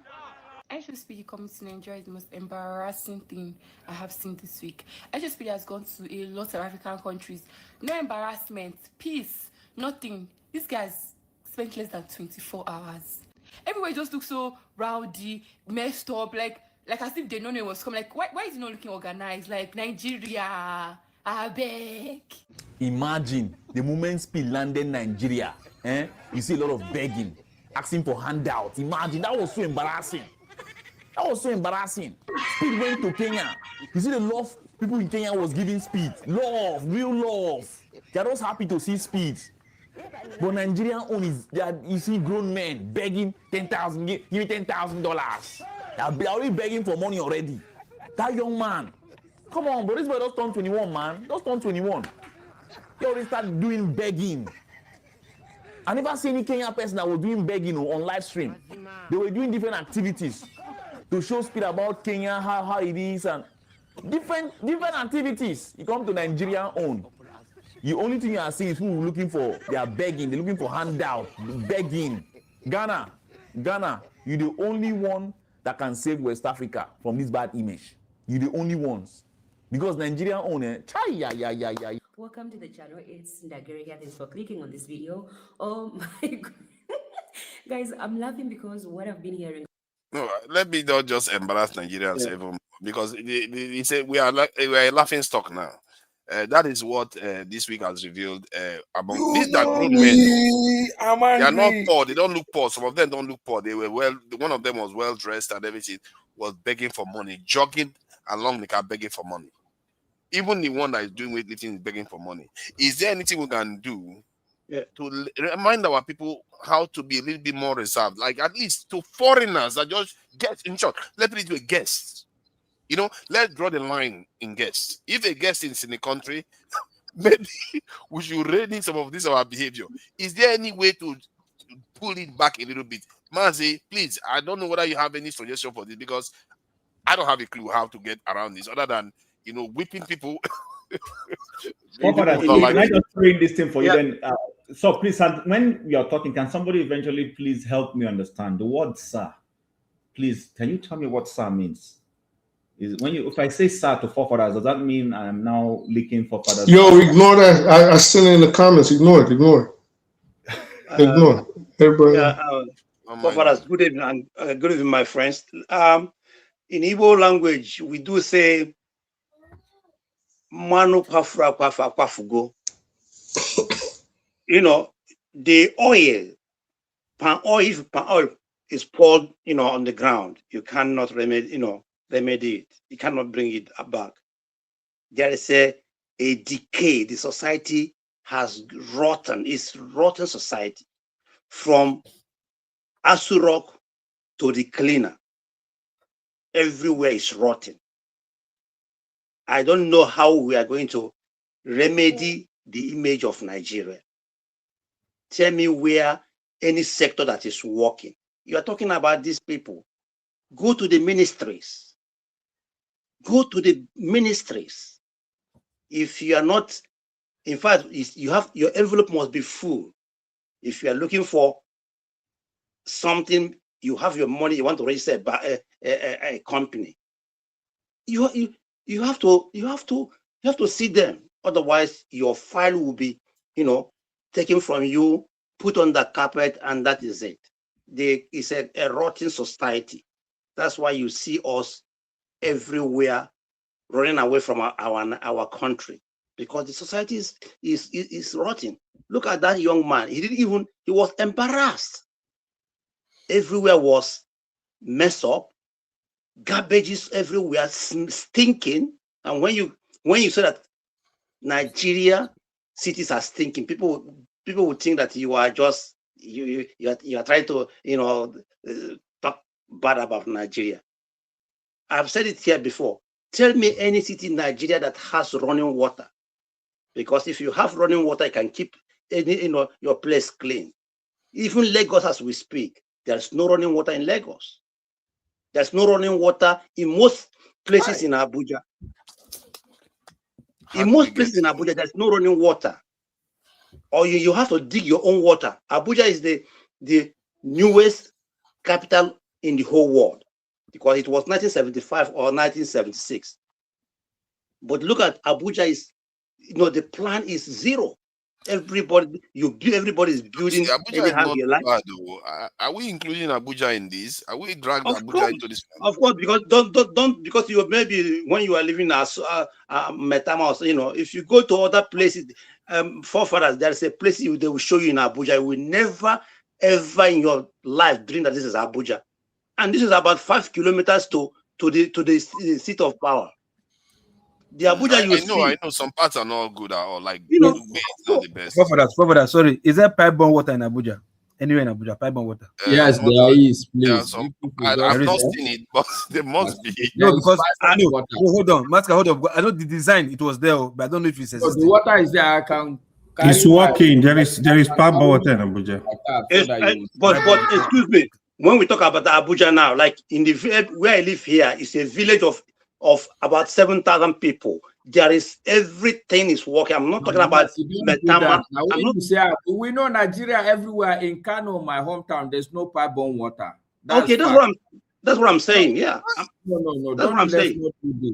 So please, that young man was embarrassed, because if you look at his where he previously visited, look at the kind of courtesy, the kind of gesture they gave him, the kind of entertainment he had.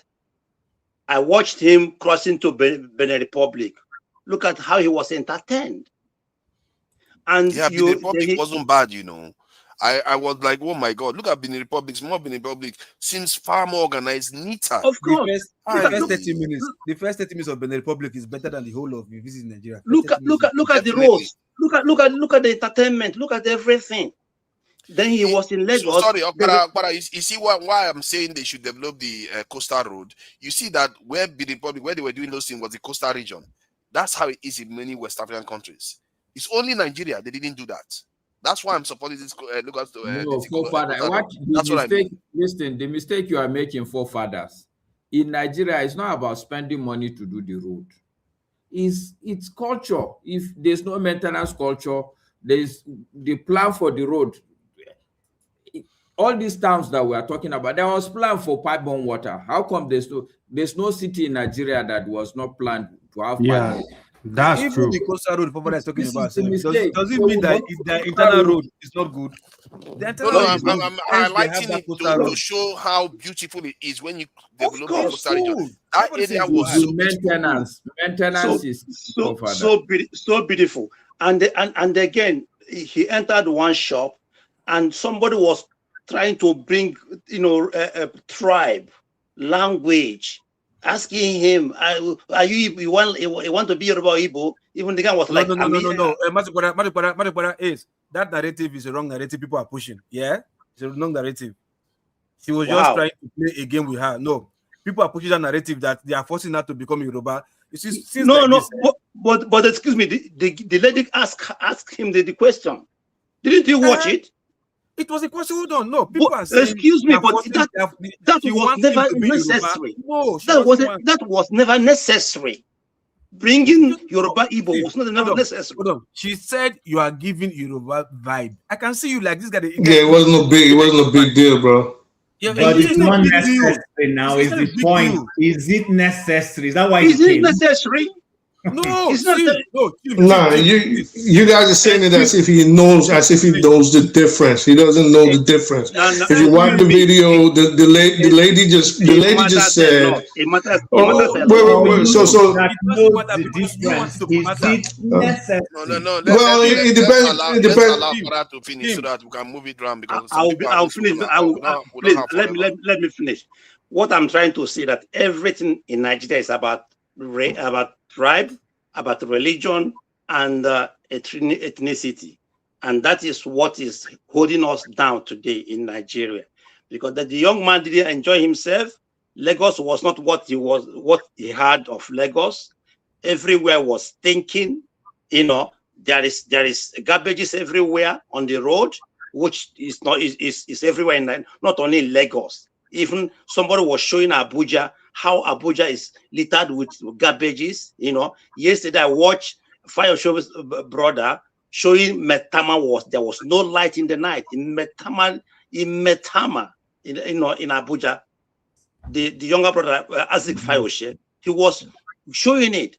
So there is total collapse of governance in Nigeria.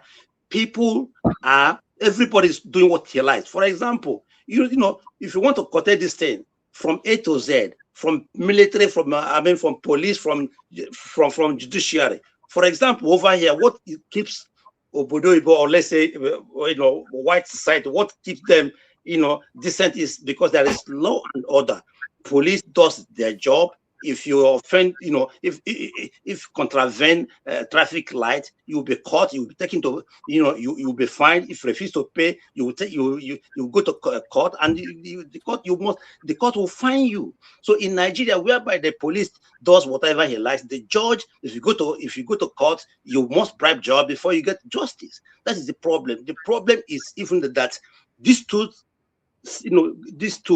police department and Justice Department, that's what makes London different. That's what makes Germany different. That makes Western world different. And as long as black people, sub-Saharan African, as long as we don't have police system that is not corrupt, judiciary that is not corrupt, we are going nowhere. Because if you commit crime in Nigeria, and if you can be, police will arrest you and you bribe him or her, and you are left, you are gone. That means you can go back and do the same thing again, If you are taken to court, the judge, you give the judge or the lawyer the money, bribe him or her. That is it. You are off of the hook. That is where we have the problem, the society, because there is no law and order. Thank you. Thank you. I appreciate that. Para, nice one. And let me bring in. Let me be sure here. Before I go on. I was next, man. Of course. Interference, isn't it? It's you. Yeah, forefathers interference. Yeah. Yeah. All right. Look at that. I pretend as if I didn't see the first part, but it's all right. Of course, you pretend like. So what do you make of this? Because personally, I just want this to stop. Is there any way we can stop this without burning the country down and starting all over? You don't have to burn it down. It's just you got to make people accountable for their actions. Simple. So Nigerians don't like accountability. They don't like to pay for their crimes. They're unruly. They're wild. And like everybody else has said, if you have a society where people just commit crimes and nobody's paying for it, what do you expect? For example, listen, like when Sheldon came on here, I told him something. I said, why don't Nigerians, you are influential in Nigeria, the very dark man was in his house that day. Obviously, they said there was discussion how to form a political party, but you guys are known for eschewing corruption. You're known for abhorring corruption, right? So I said, why don't you guys say for 30 days, we're not paying bribes, or even 21 days? Because we know if you do something for 21 days, it becomes a habit. You know what he told me? Oh, well, it's not going to work. It's not going to work. And I'm like, okay, your marches haven't worked. Your protests haven't worked. your riots haven't worked, but you could actually have some form of civil disobedience through your actions. But guess what? Obviously, you guys don't want it. If you decided in Nigeria today, you guys are the so-called the clean guys, if you said for 21 days, because the authorities are not arresting people, they're not locking, you know what I mean? Like, for 21 days, we're not paying bribes. You can easily spread that around the country and say, starting so day, we're not paying bribes, we're not taking bribes. I don't see why that is hard. Maybe there's something I'm missing. Maybe there's something I'm not understanding the way they think. But I don't think it should be. For 21 days, they're not going to go back to it. Well, I say 21 days symbolically. So if we started, can we continue it, is my point. But because we know it is ingrained in them, let's give them a date and say, oh, until XYZ date. If a lot of people imbibe that, tens of millions of people, I guarantee you from there, it'll be a snowballing effect where people moving forward might be like, no, I'm not giving you no bribe. No, I'm not paying you. I'm not doing, you know what I mean? So I don't know why they don't want to do it. It is, I think it's just then okay, what do you think about this Doge kind of idea where you have somebody that we know is highly reputable, that knows what he's doing, that means well for the country and wants to do the right thing, goes into all these departments and make sure they do what they are supposed to do it, and if they don't do it, he pulls that person out and chucks that person out and replaces them with somebody that has that power that we know that can do that. Can we not find anything like that? Basically setting up like a task force, like an undercover unit. Specific task force that is meant. That would be that person that is heading it based on his credibility. Under normal circumstances, that is what Nigeria needs. But well, before I even move forward, Doge is not credible because they didn't even do anything anyway. But the idea, right. The idea seems like something. Yeah, but that is We have all these institutions. It's just that exactly. So having them is not having them setting them exactly. That's not it's the implementation exactly. So it's not problem. Enforcement. I told you our problem. You have the ICPC, you have the EFCC, you have all these other crime fighting units. Maybe can appoint somebody to like somebody that they know this person has very very upstanding against corruption and everything. Gives this person the power. Goes to every institution, every department, any issue that arising, he's cleans out. Is it okay? Is it okay if this guy, if this same guy, is it okay if this same guy that we want to put in charge? Remember, Ribadu was like that. So is this okay? This same guy we want to put in charge arrests Remi Tinubu if he finds her corrupt or she. Or his friends, or his family members. This is the conundrum. You know what I mean? So you can do it in such a way that because you know the president is not going to do that if you want to do that. But if you wanted to succeed, you fence the areas. If you want, if you really want such a thing to succeed, then you want to do something that's scandalous. Meaning you want to catch a bigwig and use them as an example for the rest. You will have to. You have to. So that will send a message down that nobody is untouchable. But in Nigeria, are they willing to do that? So it has to be a top-down approach. Personally, I think, for example, Lagos is overcrowded, way too overcrowded. And you have to start figuring out a way to spread people out to neighboring states and discourage most people from staying there. And those that really do not have a business and are not of any benefit to that society, you got to find a way to kick them out. As cruel as it sounds, that is true. I think the truth, that's not possible to be done. I don't know if it's possible, but I think that is what this Lagos as itself needs. It is too overburdened. It's too small. How this is a structural issue that the government can only accomplish when they start doing the right things. Right. People are so for a reason.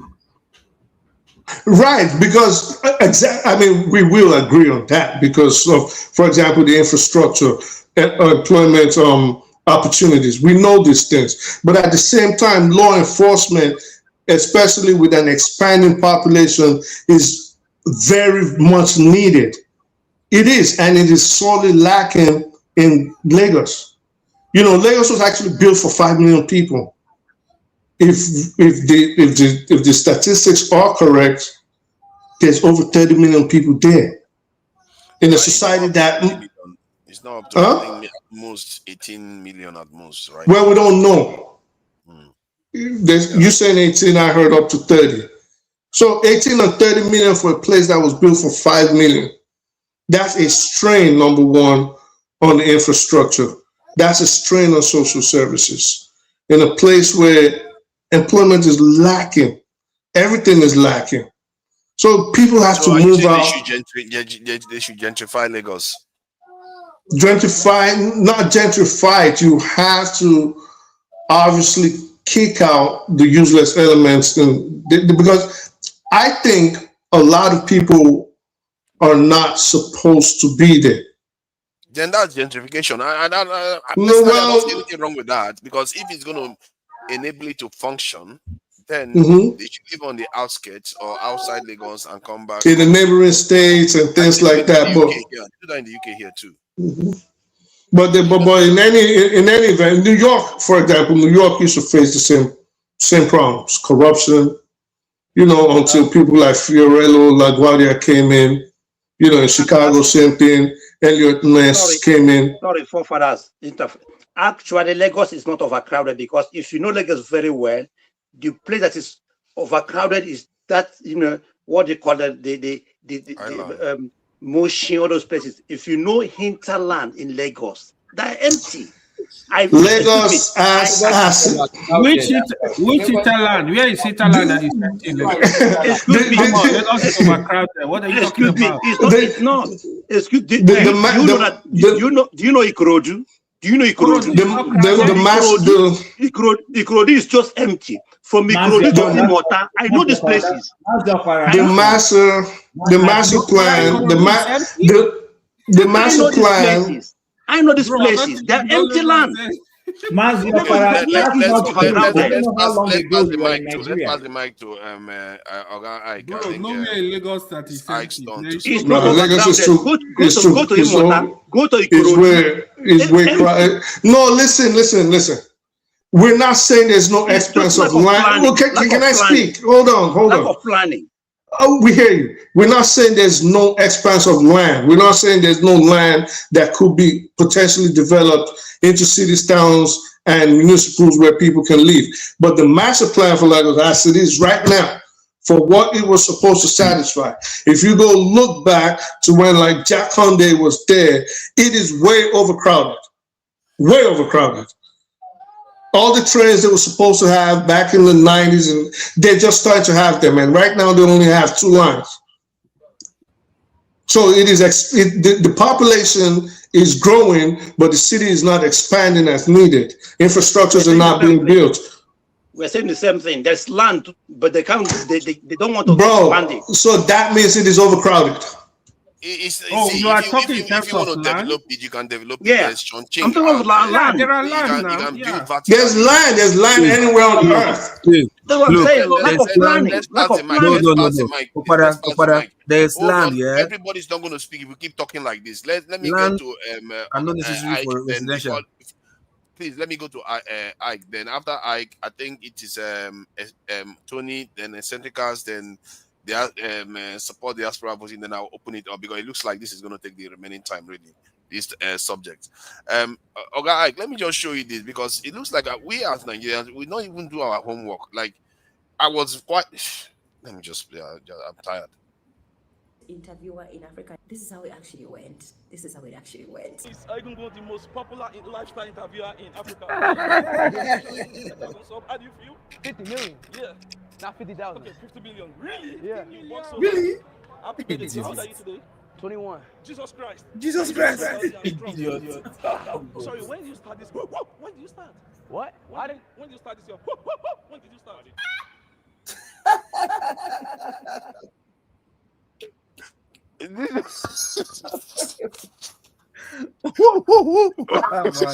Oh God. You see, Shit, man. Is this what we are elevating now?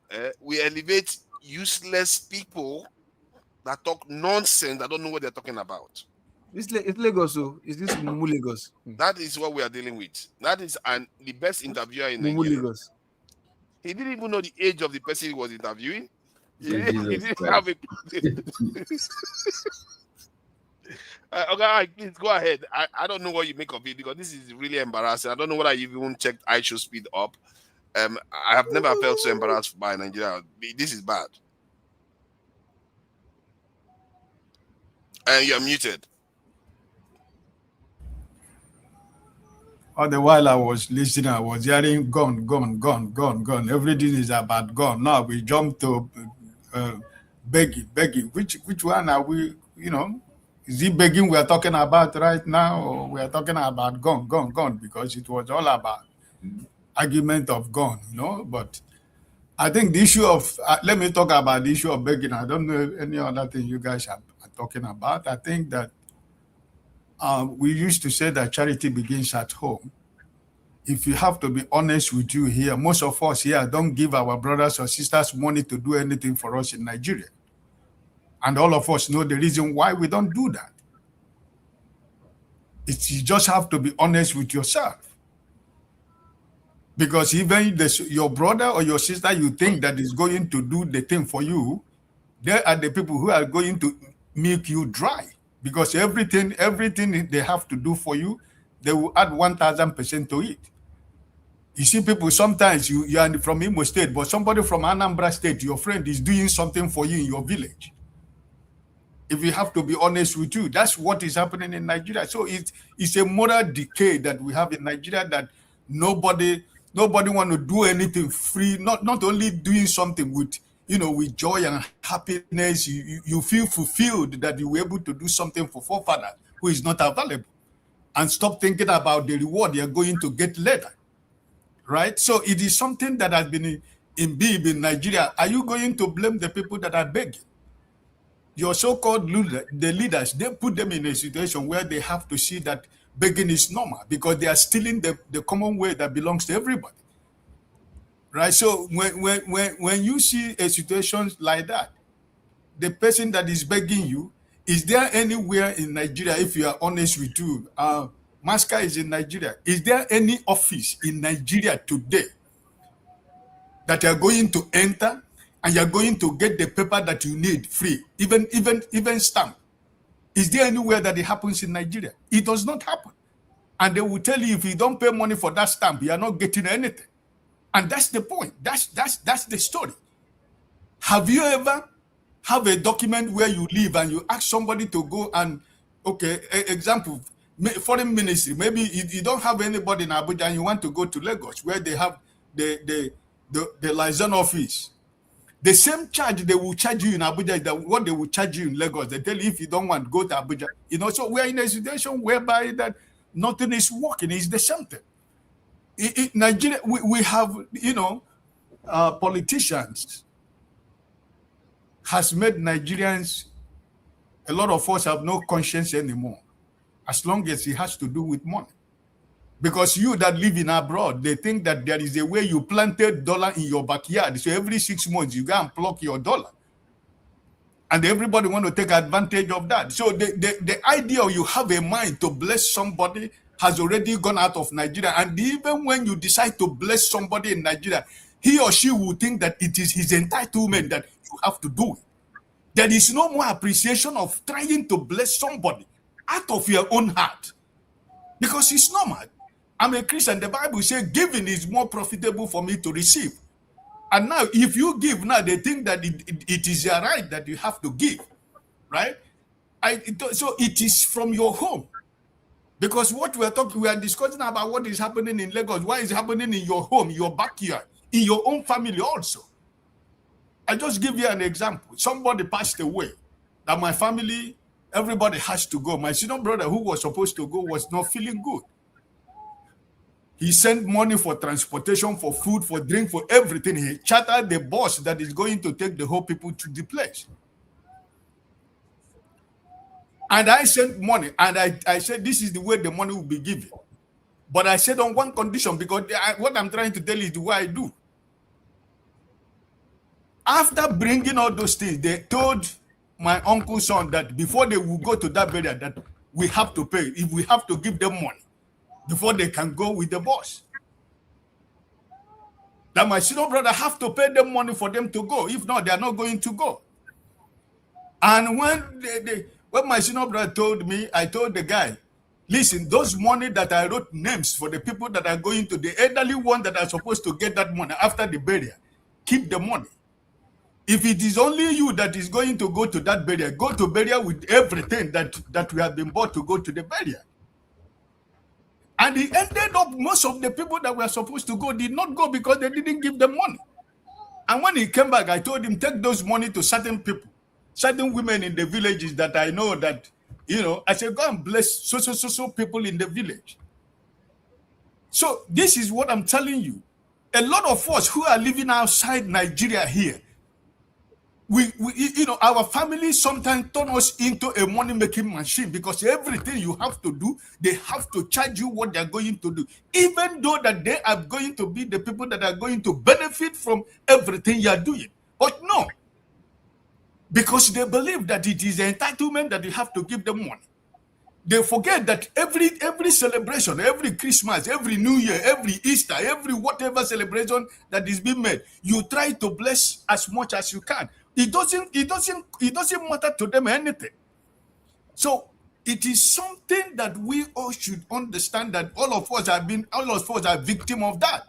Because I am telling you, most of us who live here, for you to go and legalize a document, even in your own local government, it will cost you more than even when you fly yourself to go and do it. Even though when you go, they find out that you're from outside. That's another double wahala, because you're going to pay from your nose.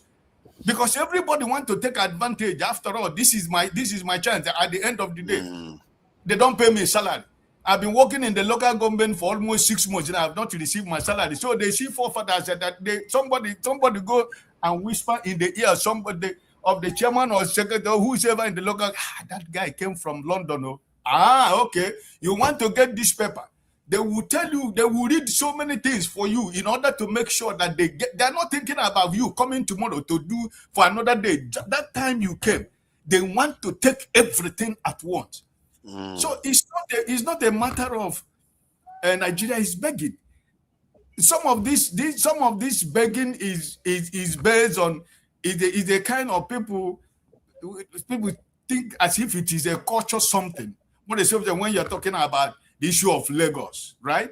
But the thing is what I'm trying to say is that the begging has become part of Nigerian society because there is no more, the moral, you know, the morality in our society has gone from family to wherever, you know. So you don't blame people who, when you see people doing certain things, it shouldn't be a surprise to you, because even somebody close to you are doing the same thing with you, but because you are not there, you trust your brother or your sister, or you believe they're doing the right thing, even though you know they're not doing the right thing, but you still got to do it because you are not there. You can't be flying to Nigeria every 3 months or every 6 months, but you still have to do it. But the point is that normally, the one that surprised me about this is, I know, like, we do it to ourselves, but this one is a foreigner. A foreigner. He's not even a Nigerian. Charity business at home now. I don't understand. On camera, you were begging him openly on camera. I'm not sure I've seen anything if like you that. do it to yourself as a culture, you cannot change when you go to outsider. I don't understand you. You know, you would think when something you do inside your family, you do when a stranger walks in, you reserve it. You feel a little bit reserved because that's how you is. Father's question for you: How you take it as a culture? How is that different from a minister who is discussing with investors who want to come and invest their money, and the minister is asking them what they will offer? What's the difference just at a high level? If a minister, that's regular. That's regular. If a minister who is But He's not saying that it's different. He's saying that the whole country has a minister is problem. offering something. You can, that's pure bribe. This one is, they are not offering anything. But Just it's give the me money. You are demanding something. It's not. What is different between bribe and begging? It's the same thing. Bribe is you are exchanging value. You are trying to speak big grammar. Because like Chief said, a minister who is supposed to do a project of about 100 million is asking you that they have to add 50 million on top of it. Is he not begging? And he will tell you, if you don't give me this, I have another person who is going to do that job for me at that price. Why he's not begging. That is exchange what value. is it? But this one is exchanging nothing. But for example, in Lagos, 90 people who live in Lagos. I lived in Lagos for 18 years. Most people who live in Lagos, everybody behave like Abure, because it's just part of Lagos. And nobody drops anything for you free in Lagos. You got to give something. And if you don't give something, he will take that thing back to where he bring it. So it's just kind of a culture that is in Lagos that everybody behave the same way, right? So, but I believe, I'm not saying that it's a good thing that it has to happen. But just this simple example that Jim gave you, that's the problem we have, because it's from the top. And also in your own family, it's happening to you. There are so many Nigerians with so many ugly stories that you are giving your brother money to build a house for you. He's using the money to build that house on his own name. And some people will travel home, discover that the house he built was not on his name. We have seen so many Nigerians' ethics. We've lost ethics. It's like at the bottom. It doesn't exist. So and they go to church all the time. Those people in the street who are telling the guy, give them 1,000, 10,000, 10 million, all this, they don't see it as anything. They see it as part of life. They see it, he has that money, and they got to give it to them. So my brother, I've entered the bus. So in the bus, when you pay, you give money and then you get change.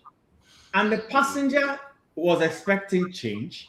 The conductor kept saying, I don't have change, hold on. Somehow the passenger got down and forgot the change and walked away. He forgot. Do you know what the conductor said at the end of the day? He says, Oluwa Shefumi. Do you know what that means? That this is like a blessing God has done for him. God done for me. God done for me now. That's a pro. So my brother, I don't know. When I was growing up, Nigeria was bad, but this level, they've gone on a different level now. Because we refuse to do something about it initially. Really there's no punishment for any illness. Maybe we shouldn't be lamenting it. How do we stop this now? Because personally, I'm thinking that we need a kind of war against indisciplined behavior. You gotta bring shame back. People are shameless. They're shameless. Let me give you a quick story. Something that happened to me in Nigeria one time. I'm going to a meeting, someone I just knew. I'm driving early in the morning. I gotta go close to them. You know what I mean? So I see him on the bike. He turns around. He sees me. We lock eyes. He turns around. He stops me. I stop him. I'm thinking he's going to ask me for money. He looks in the car, says my shoe. He's telling us, let's exchange shoes. And he's not refusing to go. He's like, I should give him. I'm looking at his shoe like, how am I going to wear this into a meeting? I'm saying, listen, don't worry about it. When I come back, you can call me. I'm going to give it to you. Nah. He was insistent. I had to drive off. Then he went around telling people that I was rude, and you know what I mean. But they have no shame, no shame. There's no shame. There's no shame to extent of how much they'll beg. They have no dignity, no pride, no shame. That's what you're saying. Man, God help us. God help us. I think he just needs somebody that is willing to, according to who said that maybe his family member will have to be. You are the one that said it, the interference, that family members should be fair game if you really want to clean the system, because you need a kind of dog system. I'm sure there are Nigerians with a high level of integrity out there that will do anything to make sure people, lawbreakers, rule breakers, pay for what they are doing. You need someone like that to go from each department, keep eating all these crazes, and set an example. 2-3 months, you'll see that they'll shape up. very quickly. First, you still have to surround yourself with like minds, or else if you are there one man. Oh yes, you have to now. You have to have full authority. And first of all, have the police, have the judges, the lawyers, and have the prisons ready, because they will be just build them ready and I'm coming through. And when I'm coming through, just know you are going down. If I catch you, they need to just go build a prison in the middle of a crocodile infested place. No, I'm serious. Spend like 50,000. So you're not gonna escape. If you escape, you're gonna get eaten by the crocodiles. Okay, and as time goes on, we keep building it. But all those touts awaiting trial, all of them, you just start bundling them up and throwing them there and leaving them there, forgetting them there. You got to clean up the society, and the ones that don't leave, they're going to run away when they hear about what's going on. That would be against human rights. And No. You will have to violate it at some point. It's sad, but you will have to. You have to clean it up. You have to clean it up. And it's doable. It's not like undoable. If a president is serious, empower one person that you know is high-level intelligence, surrounding with people, loyal people that are going to do the job, line up the judges, line up. They do that in this country. When there was a riot in this country, you need to see the judges were working 24/7. Like they were convicting people left and right. If they catch you stealing one leg of shoe, they will convict you. Well,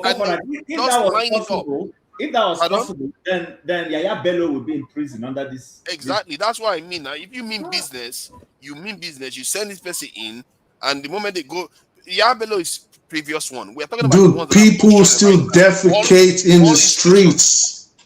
People still defecate on the streets in Nigeria. They were showing some people that went for Dirty December. People are actually pulling out their slung and peeing. Looking at the woman like this, peeing, defecating. Like, come on, son. Like, at what point does your IQ tell you you're acting like an animal? At what point does your brain tell you? Even worse, even in Africa now, like we are not even living up to African standard anymore. That is how bad it is now. It's really bad. Like Kenya, Ethiopia, South Africa, Zimbabwe. We are not even living up to their standard anymore.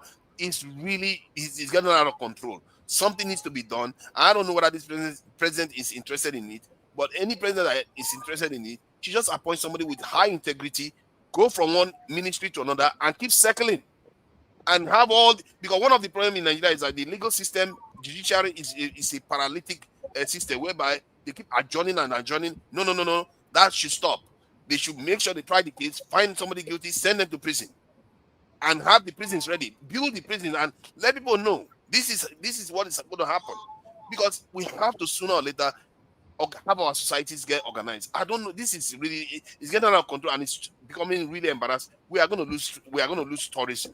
We are going to lose investment because ordinary building ordinances they don't follow. Forefathers, I've sent you a video. There's a lady called Ichi Boots. She writes the one. So she came to Nigeria. Police were asked. I sent her a play from minute 7.5. You see the embarrassment, and this is not new. So it's someone that was popular now. Ichi Boots. I need money. Give me money. Officers were asking her for bribe. That white lady. We don't even do. Look at the interviewer.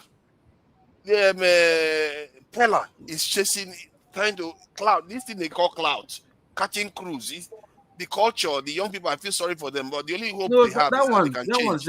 It's just so. That one, I'm not even angry with for that incident, because for me it's just like, what is his educational background? Nothing. What is it like? Why did it not happen anywhere else in Africa? Why is it only Nigeria all the time? Because we clap on nuisance. We reward nuisance. You understand? Because there are too many nuisances in that Lagos. That on a very good day, if not for this, this country has gone to the dogs. No, but this Lagos is just too it's just too much. It's just like it's just on your face. Other states this thing you are saying now, this thing you are saying is the major problem in this country. When something starts, people will ignore it. Exactly. No, not exactly. You are saying that he's the one now in Lagos. I'm saying that this is everywhere. No. See, my brother, the thing is this, I'm not saying that if you don't start, don't make sorry, it. we But don't have like a lot when of it time comes to to talk menace, diaspora voting. We need to go to Tony so that we can get to you, because people keep coming in and no, the people are not finishing. Nah, John Abba hasn't spoken. Yeah, because Anyway, I'm taking gentlemen, people good out. night, everybody. Let me go and sleep. At least. Yeah, thank you for Nice talking joining to you us guys. and sharing your own experience. I have to say, this is a problem. It's solvable. It's solvable. It's not like we are saying our politicians can solve everything, but this one, they can deal with this one if they mean business. I don't see why they can't keep their streets clean. They can't tell people to stop dropping rubbish all over the place or poo-pooing outside constantly. It's like, what is this? Build this in toilets for people to go and use. And if they mess it up, man, you send them to guard room or whatever you need to do, man. Somebody needs to do something about it. We cannot carry on like this. We can't even, we're not meeting African standard. This is bad. We can't even meet African standard anymore. Let me throw you a joke before Tony comes in. The former chairman of PDP, Obulafo, went abroad with a select number of the selected. I got this news from somebody, popular person, Fumi Yanda. So they went to Austria. And they went, you know, the way it is here that every gas station has a washroom on the highway. So they went in, they saw the beauty.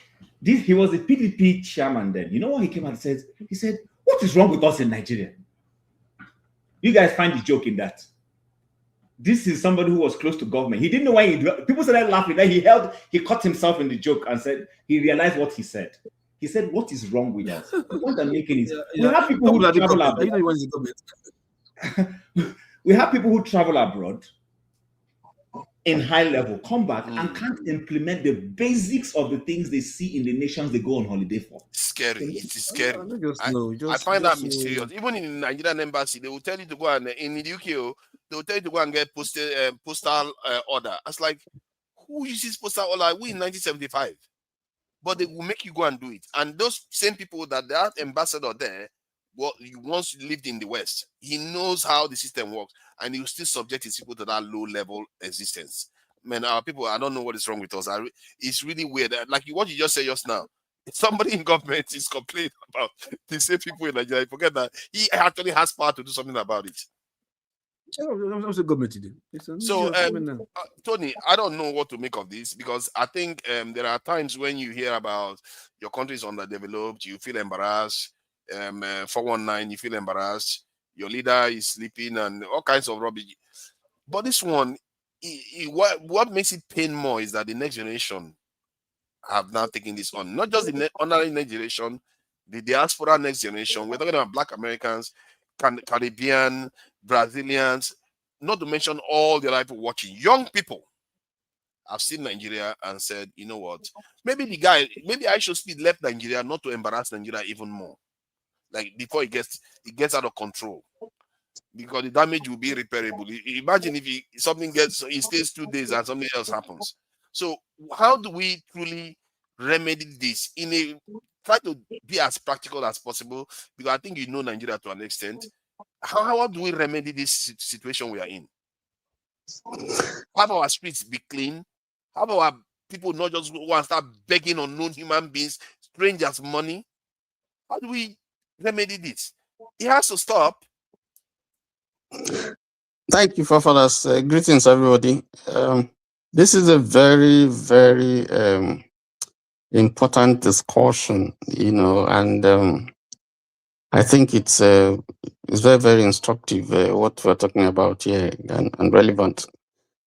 I listened to Mazi Opara, Ike, and I also heard part of what Chim said, and Masker. You see, Professor Wole Soyinka said years ago that this is a wasted generation. He didn't go deep to expatiate what he meant by that. But I think when you look at the discussion today, what we're saying, I think it becomes very clear what he's saying. Late Professor Chinua Achebe also wrote a book, one of the books, There Was a Country, apparently referring to Nigeria. I think that Nigeria is gone. There's total decay. The entire population is pauperized. So the culture, what some people have called the culture of begging, is real. And it's from the top to bottom. The big men beg. If you have been a contractor in Nigeria, I have had positions where I have to move my files, my papers, after doing jobs, or even before you get a job, from table to table and so on. And it's hell, the experience you go through. The implication is that because you know that is going to happen, your quotation is going to be very, very high. Because otherwise, you can't do the job. You can't do the job. No matter how honest you think you are. That's the reality. It's either you want the job or you don't want the job. You know, it didn't start now. It didn't start with this government. And it has continued. There used to be a traditional way of begging many years ago. But now there's also what you call executive begging. I remember when I was, in Lagos before I moved down here. At the bus stop, you'll be driving and you see a young man dressed so well with tie. With a jerry can. And then you wind down it comes to close to your, your window, you wind down. And then because you're looking at him and, he wants to say something to you. So this must be, and then he says, please, I was just passing by and they stole my wallet. Could you just help me? And you dip your hands in your pocket and you give him some money. And the next day you drive somewhere else, you see the same guy, the same story. Yet, Someone go with jerry can, yeah, and tell you my food just finished in that day, please. So they'll show you the can, my card for you, please give me something to buy fuel. They do that. So but even from the very young ones, I listened to AY and AY was saying, somebody told him that he has to give. AY was unkind. That is the truth. He was unkind to that person because that's the culture. The naira, the pounds, the dollar, the euro. I mean, forget not naira. The dollar, the pounds, the euro, the Dutch mark. They carry more weight than the naira. People feel glad when you give them foreign currency compared to the naira. In fact, the reason why Nigerian politicians prefer to give contracts to people abroad than people here? Because they are not caught up with the culture now. No. He doesn't even employ a Nigerian to head his company. No, that's not it. It's not because I concede that, yes, they do some good job. Foreigners do some good. Nigerians also do some good job. But the point is that by the time you mark it up, when you tell them to mark it up for you with so amount, and then you get the money in dollar. Yeah. And you put it somewhere. That fuels the bureau de change. They can hold the money there and use it to trade. So they start business. Man, and if you are in a seat where this... Sorry for interrupting you. Man, some of all this is... this week, I've been seeing things that just makes me very, very embarrassed. Really, the embarrassment is out of control. Do you know, like, I should speed himself. Hold on, sorry, I'm stopping because... No. No, it's painful. It's painful to be seen. It's just too much. It's too much. See, I should speed himself. You will see black people are his bodyguards. All the technical people are Europeans or Asians. When he went to this in Angola, when they were doing all kinds of stuff, you see black people dancing like this thing. Then when they wanted to do that drag racing thing, who were the people controlling it? Foreigners. Not even black people in Angola. It's like, why are we not there when it comes to technical stuff? Why are we not present when it comes to actually doing things in technical stuff? It's like, it's like we still live in the 18th century where we just further, you know, we shake our backside and that's it. I really find that very, very disturbing when I see it, and I see it almost everywhere, including with ISO speed, including with within Nigeria. And you see that even Dangote doesn't even employ Nigerian, which is this refinery, because why we say we have graduates? Why are we not there? Why are we not? Why don't you see a Nigerian heading a technical company and running competently?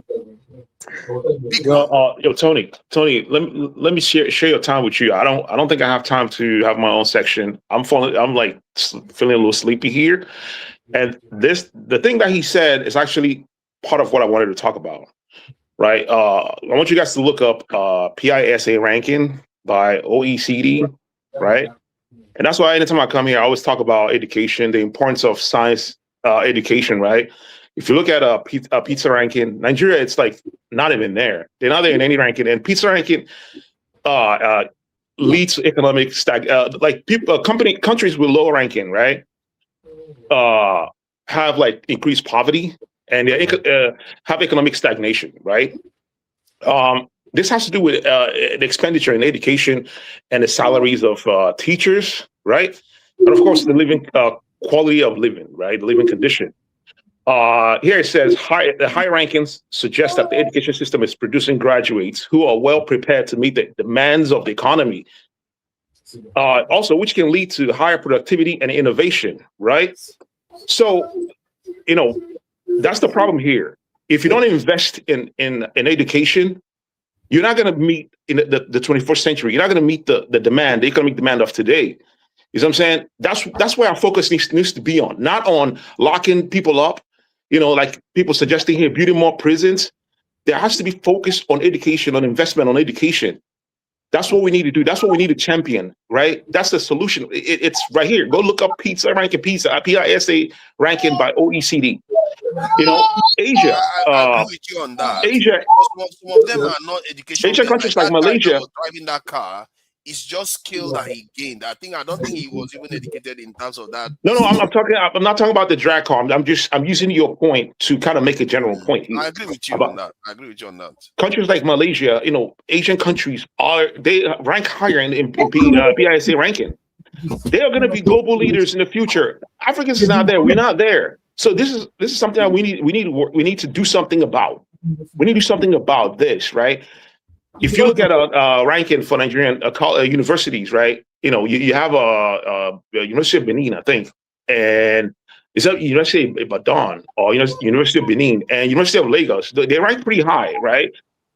In terms of teacher quality, I think it's Bangkok University rank pretty higher, but when it comes to research, they rank pretty low compared to like the top 11 universities in Nigeria, right? So and those universities. Like is it Bangkok University or Babcock University? Are Babcock, yeah. They're pretty expensive.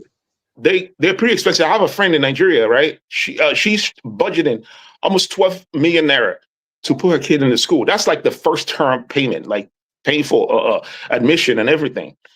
It's very expensive. The government needs to do something to subsidize this education or actually improve the government universities and colleges, right, and do something about the research. I remember us having this conversation the other day, and I also told you that it's one thing to train those people technically. Somebody needs to turn off their light to enable them. I think there's a bit of noise coming. The kids are talking, yeah. It's another thing to give them the industry that they are going to actually practice it. Otherwise, you're just training them to go and work for people again. I mean, the thing is, have lost a hope in educating our people. That's I agree with that, right? You know, the issue of brain drain. It's an issue, right? But the thing is, you know, the reason why you have a lot of people, you know, out on the street begging for money is because they live in Lagos. Lagos has the demand that Lagos has. In order for you to actually succeed in Lagos, you have to have a higher education. That's a fact. In order for you to succeed in Lagos, most of those guys don't have higher education and they're stuck in limbo. So this is just a survival reaction. They are in a survival mode. And if you're in their shoes, you would have done the exact same thing. You know, if you go to countries like Pakistan, you see people that beg for money on the street. They have people that beg for money, and these countries, mostly in the Arab country, rank pretty low. And countries in South America rank low in PISA ranking. African countries rank pretty low in the PISA ranking. It's not a coincidence that the countries that rank higher are the ones that are, that are pioneering technological advancements, and we are below. So that's what we need to talk about. Because, locking people up, building more prisons does not address the problem. Can I round up? Yeah. Tony, let me just interrupt 1 minute, just 1 minute. Go ahead and round up, Tony. Thanks for the time. Just one minute, Tony. What I want to say. Go ahead. Thank you, sir. So we can, if anybody has been listening on here forever, one thing I've always pushed was education. Me and forefathers, we always go through this all the time. I always talk about the government needs to invest in education, but at the same time, you have to clean up the society. So it's not, you can walk and chew gum at the same time. We're not saying just start locking innocent people up. The society has a bunch of criminals, a lot of law violators. There has to be some sort of organization in that society. And if that comes with following the law, no matter how harsh it is, then so be it. But at the same time, yes, we've always said that, and I agree with you. We need to educate the populace. It is unfortunate that education is sorely lacking, but we need it. But we can do both. We can do both at the same time. You can clean up the society, and you can talk about the quality of education here. Okay. Educate. Of course, I'm not asking. I'm not. Of course, if we say education, we all know we want quality education. Everybody knows we want quality education. I think can I round up? Let me just round up, please. Thanks, Tony. Yeah. Forefathers, if you remember that we once had a situation where a cleaner in Murtala Mohammed International Airport found a bag containing foreign currencies in a bathroom, and she brought it out and handed it to her superiors.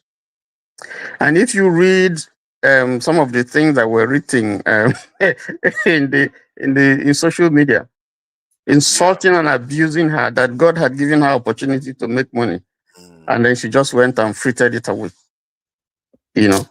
So you see the culture. You see they just mistakenly transferred $300 million to a woman, $300 million to a woman account. Same thing happens. She gave it back. They started insulting her in Nigeria. Yeah. So when you behave that way, they see you as, behaving like someone who, it's a culture. I mean, they are looking at it as something that is not part of our culture, that you did something obscene.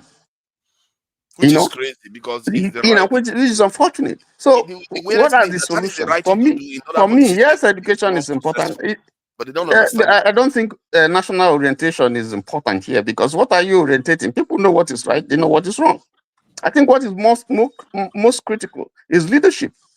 Because if I can look up and I see that the people who are leading me are criminals, people who have been convicted here and there, whether they are governors, whether they are chief of staff, or they are senators or members of House of Representatives or assemblymen or so, or some people, if I can see someone who stole billions, someone like Maina, and then he's been honored to chair one of the very reputable organizations in Nigeria, calls him and makes him one of their board members or chair or whatever. You see the kind of society that we're building. So leadership is very, very critical. And like Obi would say, if you are not stealing, the people below you will not steal. And that's why leadership is critical. The kind of people, the kind of person, first of all, who has executive power, who is up, is important, because he becomes a mentor.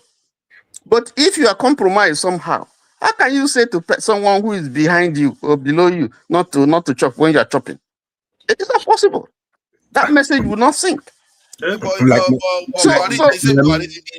we need to tear down. We need to really tear down and begin to build afresh, because it's a cancer. Malami wants to steal, not stealing too now.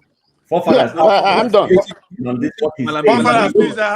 Everybody else speak. I have to say something on this, please. I think it's Jonah, but I'm trying to get through everybody. Will you let me speak today? I can just let it flow. I'm in a hurry. Just 2 minutes. I have to time it now. I have to time it. Otherwise, everybody's not going to be able to speak. And we are running out. We are running out now. Fafa, give me a minute. Give me 1 minute. I just have 1 minute, please. Just give me 1 minute. Sandika, 1 minute, please. Okay. So this is, I want to push back on, what everyone's just saying over here. And the whole concept of tearing down and building from grounds up. You have to provide a blueprint of how we will do that. Because that's not an easy concept. Tearing the system down and building from ground up, it's not an easy concept. Also, there are crime committed in America. There are people here in America that are victims of crime. If you go on the internet, you will find them. These are the things that happen in every society, right? Unfortunately, I just didn't have a good experience. Of course, because of where he was in Lagos, I bet you a large percentage of Lagosians are pretty good people. The ones that I've met, the ones that I've spoken with are pretty good people. They're not, those people in our Show Speed Live are not a representation of our country. All right. So let's not build that narrative here. Right. Also, of course, what we've seen is a feedback loop of poverty. That's what it is. Okay. And there are also issue of cognitive dissonance. Right. Sorry. Of course. Time is up. All right. Thanks. That's it. Nice one. I hear what you're saying. I'm not sure they are not part of our country. Nobody's denying that Nigerians are like that too. 1 minute, please. If somebody came and say, "Oh, that's not Nigerians," is it my turn? Please, I'm begging for 1 minute, please. Only 1 minute, please. Hold on. Let me find the person. I beg for work. Make I just give me 1 minute. Make I disappear, please. He's coming too. It's only 1 minute. I want Father. I'm begging. Yeah, hold on. I'm just begging you Jonaba. guys. Jonaba is supposed to speak though. Okay, Jonaba, what do you make of it? Should he have 1 minute? Jonaba, because give me 1 minute. No, sir, but Jonaba came after me now. Before that, so he was here before me. Loco, my brother, 1 minute. Loco, I don't be back person now. You can speak. No, I just done. You can speak. Give him 1 minute, please. 1 minute. Only 1 minute. I won't pass 1 minute. Strictly 1 minute. Okay, should I go? Yes, please. Okay, my brother, thank you for giving me this 1 minute. I've been laughing my head off, enjoying waiting on the talk, especially the last guy we just talk now. He was trying to speak American English, telling us that he met very good people in Nigeria and whatever, we shouldn't paint Nigeria with one brush. Forefathers and brothers and sisters, you see, these are the type of people where we say, the way he speaks, it's not a Nigerian, first of all. People will be Nigerian where they tell and say, "Na so it be there." You see, they come make arguments here, say, "No be so it be." And you see the problem where they get sometimes for that our country. And lastly, let me just leave you guys with this. All the things we want to talk here today, nobody brings solution how we go end that. Only brother Tony, now talk. So Obi say something. The solution now we don't give you now. Revolution or recolonization, make people can't help that country. Bye-bye. No. Help. I thought you just got something good to say. Can I say something? Why suddenly you burst into the conversation? Because you have a colonization. I'd like to say something. Please, I would love to go. I think between Jonaba it's and local, but I would like local to give diaspora, me. Local cannot go before me, never. Talk, Jonaba, talk now. I think it's supposed to be Loco's turn, to be fair. So, Loco, Jonaba. No, Jonaba Maga. No, give Jonaba Maga. Oh, me, self, I be your guy after Jonaba is so nice. Loco is so nice. Jonaba, I don't know why this is not staying in the middle. It's going to jump off again. Look at that. doesn't want you there. Why did you keep jumping away? Your connection seems to be causing it. So, the two people by advertise them is all right. So, Jonaba, we are struggling to meet African standard now. This is bad, isn't it? What are we going to do? Can you share maybe briefly your experience, then solutions, please? And I will time you 4 minutes at most, because we don't have a lot of time anymore. So the issue, can you hear me though? Good evening. Yes, everybody. yes, loud and clear. Okay. You talking about everybody have become Bambiala? Talking everybody because Exactly, Bambiala. That's what came to my mind. Bambiala. hey, that's exactly what came to mind. And I didn't want to tie it to the north, but I was thinking, hey, is there something that is filtering down south? Is that the cultural thing where, you know how in the north they say the rich people, they are very, how do I put it, like charity to the poor people a lot. I feel like maybe there's an element of that because Tinubu does it in Lagos that seems to have crept into the behavior of these so-called Western people now that is not present in almost any other country in Africa. I didn't see it in even Egypt. Egyptians, they like to beg money a lot, but when they beg money, they are offering you a service. They are telling you, buy this for me, buy this cloth for me, buy this hat for me, buy this jewelry for me. That's how they do it. They don't just come and say, give me money, give me money, give me money. That's what our people are doing. Have you ever seen anything like this before? I've not seen anything like this, but in my own time, I've never seen it. No country. Bamiala has been there for a long time. The only thing is that you guys from the south used to demonize the north one, approach one. But they're all there. They're in Lagos. They're in every part of Nigeria. The only thing, when you guys dress in your beautiful attire, then it become like your own begging is sophisticated. And so it's about sophistication. Your own, you beg as educated people, and this straight on the street. So beggar is beggar, but you guys just make it Bamiala become a northern thing. Everybody is a Bamiala in Nigeria. So I have to say that uh, I don't, when I only one thing that always make my blood pressure go up. When you guys go to be say that the top is if the person you're on top, you are not stealing the bottom will not. Or be that one election on stealing more than your election being rigged again. I don't understand that we set our standards so low that we do not see anything wrong. Then we say, oh, sin is not a sin, or sin is less a sin when it's this person that committed it. That is the lowest thing you guys will bring here all the time, talk about to be. If it will be our savior or is the standard that we have to look into our politicians, then we are going nowhere. That's not true. It's not differently from these people. It's just like he's a smooth talker. Just like those pastors that are going after people's wife and people's children, and they will dress in a beautiful way, and this being hypocrite. The same word they are using is the same thing that are doing. Just a projector. Who they are is what they say the other person is. So we have to do more, even on the media platform, that we have to raise the standard. What we are setting, the bar is too low. I was having a conversation with a young lady, and she was very furious. She said that it's the West that are making Nigeria. Nigeria is this. It was so much. Is so much low standard, and we think there is a savior out there that is coming to save us. When we have a true leader who knows how to work things, who can see beyond the current situation and see afar off. There is a visit that in the scripture that it says, as far as your eye can see, you will have it. What we are seeing now is too short. It's too short. We are very short-sighted in our vision for our country. We need a leader that will come and clean this up, and we should not be measuring anybody that is there. It's like a northern formula that you guys attached to us here, but it's all right. People have been talking for, I don't talk It's a too shame. It's a much, shame. but then I really wish I could do longer let's raise the because standard. Thank you. That's okay.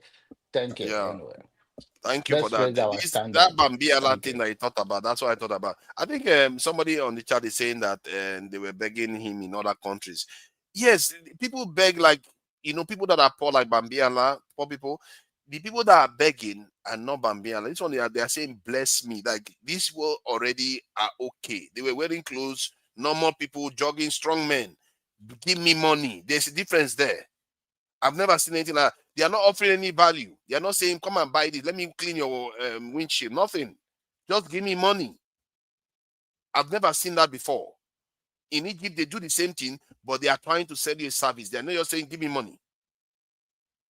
I don't know. Babiala is a different one where You see somebody is blind or disabled, they go and beg money. Yes, I've seen that one in many countries, or various places. But this type where you see able men just going around asking people for money, and sometimes even the person offers you money, you reject it. I've never seen that one too. You are free money. Nigeria will never cease to surprise me. Let me see. Who is next? Oh yeah, diaspora. Please go ahead and welcome. Hello. And anytime you want to say something, you're free to say whatever you need to say as per the rules of the platform. Welcome. So diaspora voting. What do you make of this? Because man, I'm quite embarrassed, because now it's not only the world that is embarrassing us. Africa is also, we are not even meeting the standard of Africa. North Africa is just leaving us in the dust. Forget North Africa. I'm talking about poorer sub-Saharan African countries. We can't even compete with them. Kenya is poorer than Nigeria technically, but their roads are better maintained. It's not like their roads are better than ours in terms of the construction, but they just maintain it better. Their people they have more dignity. Look at, oh God, I don't know where to start. Please tell me, how can we get ourselves out of this mess? Anyways, hello everybody. I hope you're all doing okay and here I'm happy. First in first. There's no punishment for bad behavior in Nigeria. First, that's just the original number one. No punishment for bad behavior, for anyhowness, even for immoral behavior. Not talk of committing crime. There's no punishment for any of these things. Because if there is, definitely everybody has, no matter how dumb you are, there's this psychology that will tell you, is man, not for couple, they'll get you down. If you do anyhow, you see anyhow. You understand? But there's something like that in Nigeria. You can do anyhow and still put your chest that nothing's gonna happen. And truly nothing will happen. And the way the mind was, it pushed you to dare you to do something else again and again and again. Because there's nothing punishable that comes your way. So that's how, like, nobody wants to work. Everybody wants free money. Nobody wants to work. You understand? But ideally, you're supposed to work to get more money. But everybody, if they have it their way, they don't have to sit, chill, and money does start making money. You understand? Nobody wants to go through the pain or to do something good. They just want to like chill and make money. So that's part of the anyhowness. You understand? The result of bad behavior, and still we don't get punished for it. You understand? And one other problem that I saw majorly, and this problem starting, I know it's not starting, it didn't come up now, but it started really its ugly head again, that whenever anything happens, any event that happens in Nigeria, yeah, if there's maybe something that doesn't go well, I've seen that people want to first of all take the lens of tribal bigotry and want to scrutinize it first before they check if there's any problem. I'll give you an example. This boy, Chukwueze, missed penalty. You did not check why did he miss penalty, what happened, why did he fucked up like that, why whatever, or was it because he was subbed in lately? That was how he played like that, or what? The only thing they could do first is to start to check because the Igbo make him lose penalty. You always just the same thing that happened here just now. He had to have lost it because he was an IPOB member, man. And then the next match, Dele Kajuru lost, and they said it was a Yoruba man. Do you understand? So okay, look at the WAP I should speed. Nike Adgale, this woman that struggled years and years and put Africa culture in the workplace. You understand? I should speed went there. You understand? Before whatever the woman said, like, oh, you are giving me a Yoruba vibe. I can't like you right now. Forefathers, they've called you many tribes because you give them different vibe. Yeah, the woman simply said, you are giving me Yoruba vibe. Not because like she can also say, you give me Aboki vibe, you give me Una Bros vibe. It can be anything. You understand? But people want to let this type of lens first. Why must she say that? The boy says an Igbo. How did the boy know it's an Igbo? The boy might have friends who are just being artists or whatever. Like, oh, I'm looking like Igbo man. I grab like Igbo. I'm thick like Igbo. I'm smart or fast like Igbo. It might just get that vibe and say, oh, why not Igbo? Why not Igbo? The man say, okay, no problem. And first, the boy that was teaching him how to dance, that boy, his name is Uche. It's an Igbo boy.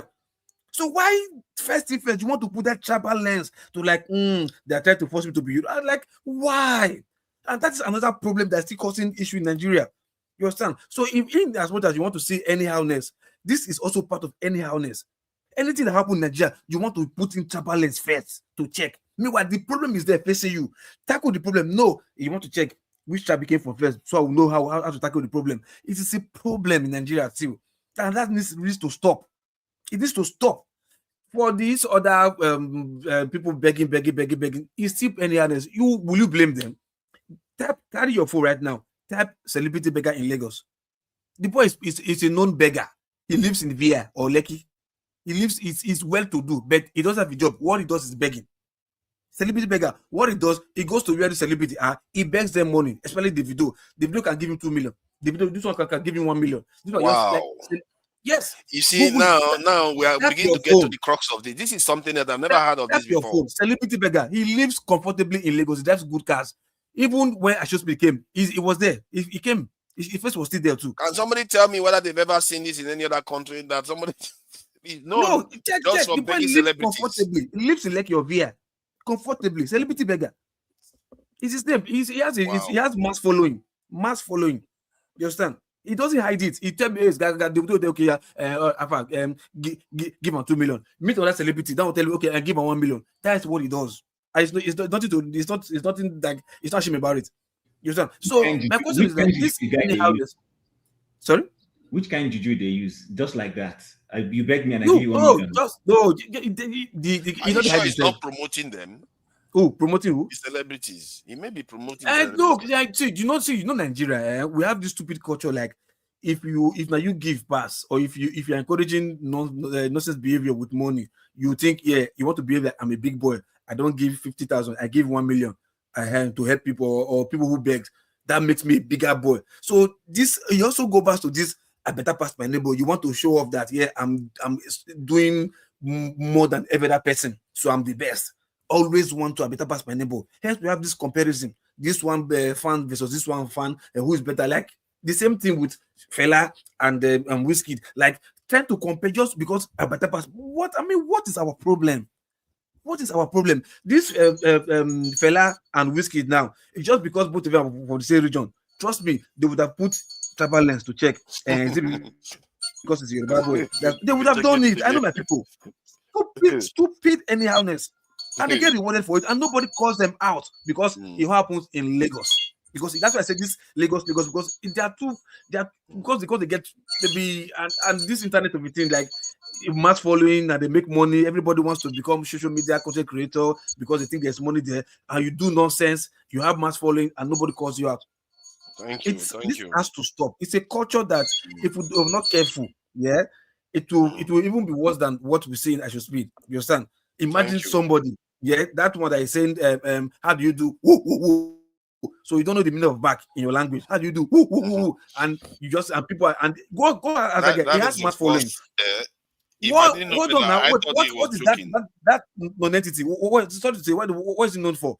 To call women who hook up women, carry them online and turn around big ass. It's massive. It's massive and be shaking ass up and down. That's what it does. And you call that one that human being is supposed to be that person. That the human being is supposed to be that kind of person. But tomorrow now, that guy will still be moving somewhere. You see police go see they stay in bank. They do bounce and follow on. They do all the follow on. Wow. So in fact, look, things to be look, Nigeria, they got to just openly, the way China is doing it now, like if you don't have business in speaking on anything, if you speak to them, you go to jail. I think that's to come in Nigeria. If you don't have business in doing anything, if you are seeing them online, because what you don't know is look, when the generation whereby what people see, that's what shapes them, not by what they think or what they hear. Now it's what they see on TV and shapes them. So we should be careful out there what they show on this TV, because local, you know they hear bell. The bell is up now, local. Oh, I don't know. I didn't know if I was time. I didn't know if I was time now. Oh no, he gone more than 2 minutes ago. He shot no, like four parrot eggs before. The point you made is a very, very important point, because he may come across as being funny, doing how they are checking with the tribal. But it's true. It's a very, very serious point that you are making, actually. Because I see that in Nigeria all the time. Like when I should speed, the next day nothing happened though. Somebody just brought a poster that I should speed. They showed the poster I should speed it like is injured. They said attack I should speed. It's like it turns out that it was completely fabricated. It's like, why would anybody do that? Even I will saw one guy guy from the Southeast. He has a channel from Southeast to you. He does most Southeast stuff. You understand? There was a place when Ashes was driving. He just mistakenly used his sleep race sleep like because we were hostile or whatever. Just like next thing they started putting narrative. The boy said Lagos is smelling. He said Lagos is smelling. He said Lagos is smelling. It's like, what? And this boy is from child to say definitely. So he just want to also put that stereotype in Yoruba narrative that Lagos is smelling, just to throw a shot. So man, look, god damn it. Yeah, I don't know. and Southeasterners, when you are the one doing it, they don't do that. See, that's it. That's why I said it here sometime ago. Every time people that are complaining from you are the first to jump online to go and complain about it. I said this is sometime ago. I think it was last year. People from Southeast are complaining. They are like the Yorubas and this answer they are complaining about. They are the same people. They are like the same. They are similar people. It's just that because they are on the receiving end of somehow they shout. They are like they are the same people. Trust me, they are the same. I know them. Sorry, I wanted to say something. Unless you want to give the lady the slot to speak first, but I wanted to say something. She wants to speak. She can take it. She can speak anytime. Okay. I just want to know. Sorry. She can put up her hand now to speak now if you want to. I'll put up my hand, please. Loco, not today. Thank you. So I want to. Who shall be not today now? I just say if you want to speak, you can put up your hand. Who shall be not today? I don't understand you. I beg, just calm down. Calm your nerves, please. Stay in your lane. I beg. I take God beg you, please. I just want to. For what now? I don't want to jump the line. Now, please. Now, don't raise your voice at me, please. I just want to say I don't want to. Make her straight now. Look, leave my sister. Leave her alone now. Hello. No, she attacked me now. She call my name. She attacked me now. Why should she call my name attack me? Why should they call my name attack me? Please now. Loco, just leave it. Loco, let her be. Let her cut. Me, I don't go bend for you. I don't care whether I be woman or not be woman. All I want to say is that I don't want to jump the queue. I'm happy to be behind the person. I'm happy to allow people that came before me to speak. That's all I wanted to say. Thank you very much. Thank you. I appreciate that. I think everybody has spoken now. Put up hand to speak now. I can't talk everybody about has spoken technically. Jimmy wanted to say something. Yes, sorry. Thanks if you just give me. So, it is in respect to, because we've been giving solutions. I don't think since we started talking here, many of us have given solutions. We talked about the National Orientation Commission and how that helped in the military era. Let me just add one thing. You see, I think when it comes to Nigeria's challenges, one of the things that I believe we're overlooking is our politics. Politics, economy, education, science and tech and everything is in that order. If we don't get the politics right, the economy will not be right. It's a fact. If you go read series of books or follow people, you will discover that the politics, for every politics that the economy flows from, there is always a class of people who get power. And when they get that power and play their politics now influences the economy of the nation. Listen, let's take, and I don't intentionally pick on Tinubu, but let's use him as a case in point since we're having this conversation. This man has an idea of how he wants to play politics. It is a prependal politics he plays. It's a politics that is dependent on subserviency. He brings his cronies around him. He does this all the time. And then they have a plan on how they want to marshal the economy, sometimes selfishly for their own interest. They want to create, because every political system wants to create its own economic stooges. Any big man who, even Donald Trump in the US, who is president, he's creating economy for some people. We tend to overlook this and we're myopic about it. So for some of the things we want to change, for the person saying education, listen, if the political interest is not to educate the people, they will not get to that educational angle. If the idea is to make sure the people are subservient, you won't also give them that education. But if you have a leadership who brings, and the whole idea is we want to mass liberate our people. We want to be able to take this political power, empower the people, help them gain education so that they can also unleash their potentials. It will flow, it will cascade. It might look too theoretical, but that's a fact. When former President Buhari was in office, please, let's be honest, go and look at how the system flowed versus when we had an Obasanjo or even a Jonathan. You would see there was a difference in all of these things. But we always tend to overlook it. That's why, for me, the political angle is always critical. If we jump it, every other thing is just going to be a waste. Even this, your military defense that you keep talking about, if the guy who is there has no interest to secure the nation, he will be going to France. He will be simply going to France. And I'm using France as an axiom. It could be China. It could be anywhere. But once you get that politics right, the person has an agenda. Because there is nobody coming to office that doesn't have an agenda. The whole question is, What is this agenda? Is the agenda for the good, greater good of the people, or you want to create a class of your own people? Like we see. That's why when, people get into office, you start seeing all sorts of tax system, and those things are geared. This tax system this man is bringing, he always had that in mind. It's part of his political agenda. So for me, I will advocate that Nigerians, come 2027, look very well. Anyone you don't like his politics, likely his economic programs are going to be inimical to the people vis-a-vis the educational system. But if this politics is good, you can say that's fairly okay for the system, then before you know it, even the economic system and the educational system, it will just cascade into all of those things. It's simple logic, but sometimes we skip it. Nobody wakes up. Yeah, go ahead and say what you want to say. Yeah, the thing about the politics is that we have so many different types of politics around the world. And when I talk about security, you see, like Boris Yeltsin was doing exactly what you're saying. He had very bad politics. All he did was run to Washington, drunk, begging for money constantly. But because they had security, when Putin came in, he had something to build from. Immediately within 4 years, he turned the country around. I witnessed this happen. He turned the country that they were calling a third-rate country. They were calling it Russia a third-rate country when Putin and Yeltsin was there. They have videos of Clinton laughing at Yeltsin when he was making his video. It was like a joke. The mafia was running the country. But because security was already in place, the security is like a knife or a gun. You already have them. Whether the person is using it or not, the person that will have common sense, the moment they show up, that country is back. But if you don't have it, you're going to go to hell to get it. Let me use a little example. Why do you think, tell me why it would be in the man who is in office now's interest to remove touts? Aren't touts part of the instrument he uses to get to office and to accomplish his political goals? That's what I find puzzling. They don't need touts. But that's the point I'm making. That's his politics. So because it's his politics, he can't educate those people to do better. He wants them to stay in that frame where he can always call on them to accomplish his objectives. Use them for his bid. That's the point. So, and why I'm saying is for those who are saying, educate mass, a leader who has no interest in your children cannot mass educate them because that's not his interest. But somebody who is telling you, listen, let's have a good politics, likely would want to train your children. It's a simple Jim, though, have you ever seen a Nigerian, like when you're having all this conversation, that is not interested in having Nigerians educated?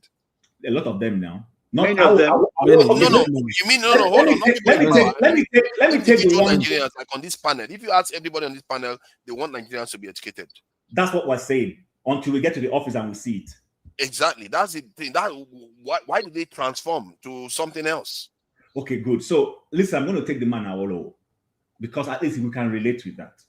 His politics was that he wanted his people to be, enlightened.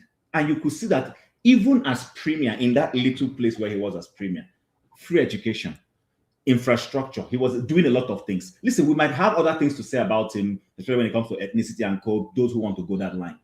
But you could see clearly this guy's roadmap of what he was trying to accomplish. And the southwest of Nigeria is still enjoying the vegetables of that thing till today. But the one who is in Aso Rock now, right now, let's take his Lagos. What was his educational policy in Lagos State? What was his educational policy in Lagos State? Everything he did in Lagos State was to entrench himself and his family so that he can consolidate. That's the point I'm making, and that's his politics. His politics is to subjugate people. Listen, forget all these things you see. That is his politics. And your politics will showcase in the economy. You're only creating a few people who benefit. You're creating a few people who are educated. The whole idea is when I finish my son, my daughter, my wife, everything. Listen, open your eyes, it's clear. The thing is we live in denial a lot, most of the time. But when a man has a good politics, it will showcase in the education. It's just, you can't give what you don't have. And that's why for this man to say you're going to come to office and then you get good people to run a Doge, no, it's not going to happen. Will he submit himself to Doge himself? He won't. You could defend some areas because there is this other school of thought that says you can even get bad leaders to do the right thing if you have the right kind of followers and the right kind of people surrounding him. You can get them to do the right thing. So it's a feedback loop. I agree with you on your point. And regarding this education thing, when we were talking about technological revolution, I wanted to add that when I put technological revolution on mine, that includes education and industry. We always talk about education, we don't talk about the industry. Because if you don't build the industry, you're just giving them to other people to go and work for other people. That's what I see happening in Nigeria all the time. But that's the point now. So take for instance, I know every time I say this, people like when somebody was saying that Lagos is congested, why wouldn't Lagos be congested when there's no clear-cut program or plan to ensure that the place does not hold everything?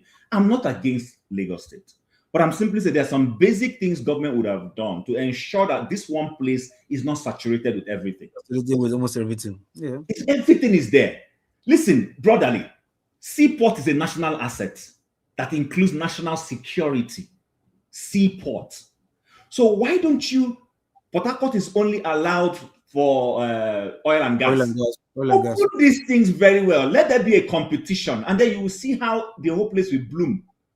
But when you force everyone to go through Lagos Seaport, Badagry Seaport, the one that they have built in Ekpe or Lekki or whatever, you are forcing one place to carry more than it can carry. You're forcing one place. But when you liberalize these things, then those who are, you see that there are people who have no business coming to Lagos. There are people who don't. But Tim, all of this is not going to work, or it's not going to be achievable insofar as the federal government is as powerful as it is. I agree with everything you say, but we have to somehow divest some of the powers that the federal government holds on, for example, the ports, right? Why can't they be region run? Why can't they be state run? You get what I'm saying? I speak the truth. Those things can still be in the exclusive federal list.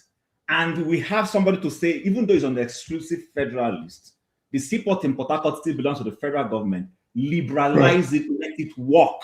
I know people who live in Ibadan who don't want to live in Lagos. I have a friend who, she was living in Ibadan, coming to Lagos every day to work. Monday, she comes to Lagos to work. Friday, as she's leaving, she's going back to Ibadan.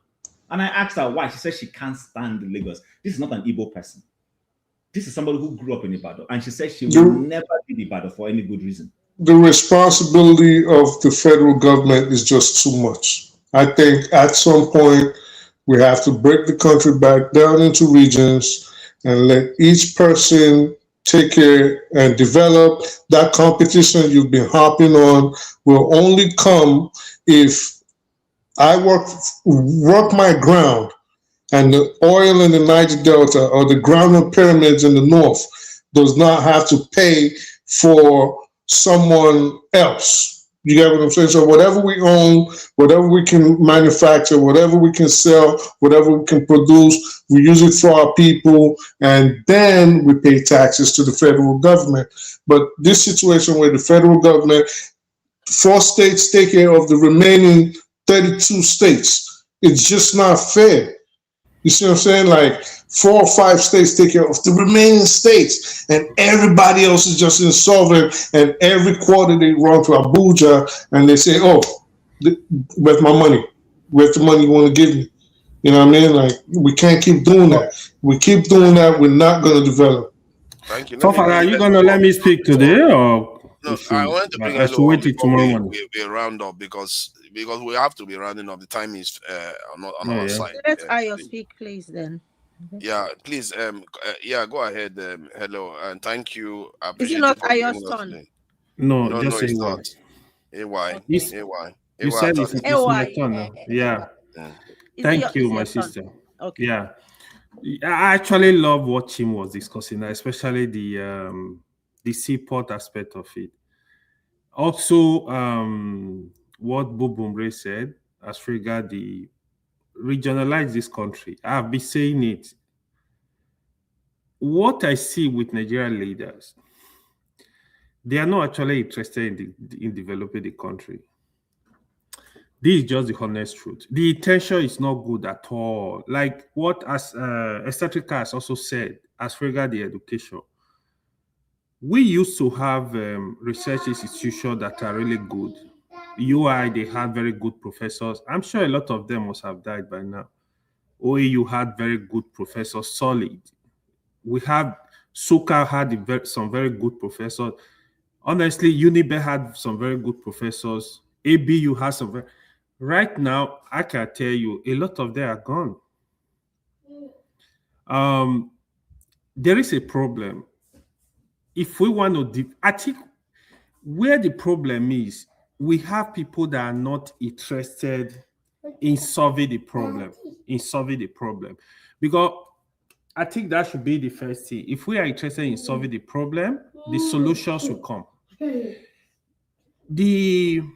The honest truth, yeah, people we are gonna say, yeah, state are they are federated unit, but I think for Nigeria to develop very fast, and we have to regionalize this country. In that way, you actually allow each region to control their resources. Everybody is gonna wake up. I'm telling you, everybody is gonna wake up. By the time you see this region is doing good stuff, they are doing good, every region will wake up, because there is no region in Nigeria that cannot actually, that is not self-sufficient. Because we understand that, oh, some regions are producing oil, some, when you do that, regions are gonna wake up. Even the northern region you see, they are doing well in agriculture. They have the land. They will do very well, because you are... When you say regions, are you talking about the current one or the old one? Not the correct one. What is the correct one? Like, you mean like the geopolitical zones? Yeah. Yeah, they can make it like that. That will be the easiest cut. That would be the easiest cut. Regionalize the country. Now you reduce power at the center. South will be overwhelmingly more. It's not like that. See, no, South will have to be divided into two. Ask yourself, who's going to lead those regions? Who are the leaders of those regions? What are you talking about? So, it's a question. I'm just asking. You have premier, whatever you want to call them. You have premier. Well, he means the same political class. That's like one person, like the same. Your political leaders will still be the ones to go there. No. Okay. In doing that, you have to do for example, you have to have a very good electoral system to produce competent leaders to lead this region. This is not rocket science. We don't want to do the right thing. People are not thinking. Some people are thinking, oh, if I devolve power, oh, I'm going to lose my power. If you really want Nigeria to develop, when you do that, you will see the speed. Let these regions be independent. Why do you ascribe that to being fast development? I'm not convinced. It should be fast development. Let me convince. Don't worry. In the sense that now you have like a mini president oversee a region. Now, for example, a lot of the youth are shouting Peter Obi. Just imagine you have Peter Obi in the east. You have another Peter Obi in the west. You have, just think of it. If you give power to Peter Obi, but they always have their timeline. Like Peter Obi had his timeline as a governor. Huh? He will be there for a while, leave office, then be a governor and have a real federal system that we have, each region will have their independence, we control their resources different. It's gonna be different. There are better decisions you can make that will make that region to develop. So okay, I'll give you an example. Let me interrupt 1 second, just 1 second, sorry. Forefathers, one thing that would actually work in that instance is if you allow people to make their own laws and develop at their own pace, at their own speed, right? All you need in that instance, because we need to lessen the burden of the federal government to make it more effective. So all you need in that instance will be to improve on federal government oversight. So the federal government will have power over the rest of the regions, but they just monitor them. They just a lot of monitoring. The federal government will still be powerful, but not as powerful as it is now. But there will just be strict federal oversight, just like the United States. The United States, all the federal government does really is watch everybody like a hawk and let everybody else go to work. And I That's speak what the we truth. will What will Unless happen they is have a that strong center, that's the thing. Now, my worry is that when we talk about regional system, in principle, there's nothing wrong with it because it's just one-on-one, just one more system. But if you don't do it properly in terms of having a strong center like the way we did before, that's why it flew apart very quickly. Within 6 years. No. Forefathers, if I do not like living, if What I do not happened like in living in 1966 and California, 67? forefathers, if I don't like living in, if I don't like living in California, I take my business to Texas. But guess what that does to California? California will now say, why am I losing people, and change the policy and bring people back? That's the competition we're talking about. Period. So, for instance, people are not happy living in Lagos and they know going to Edo State will better their life. Then Lagos will lose to people in Edo, and then Lagos will wake up to attract people back. Yeah, but the same thing is happening now. The same thing is happening now. No, it's any not. other state can compete with Lagos. No. Why not? Forefather, no, it's not. No, it's not. Look at something. Look at something as simple. Look at something as simple as a port. Okay, so in that instance, let me just 1 second. So in that instance, right?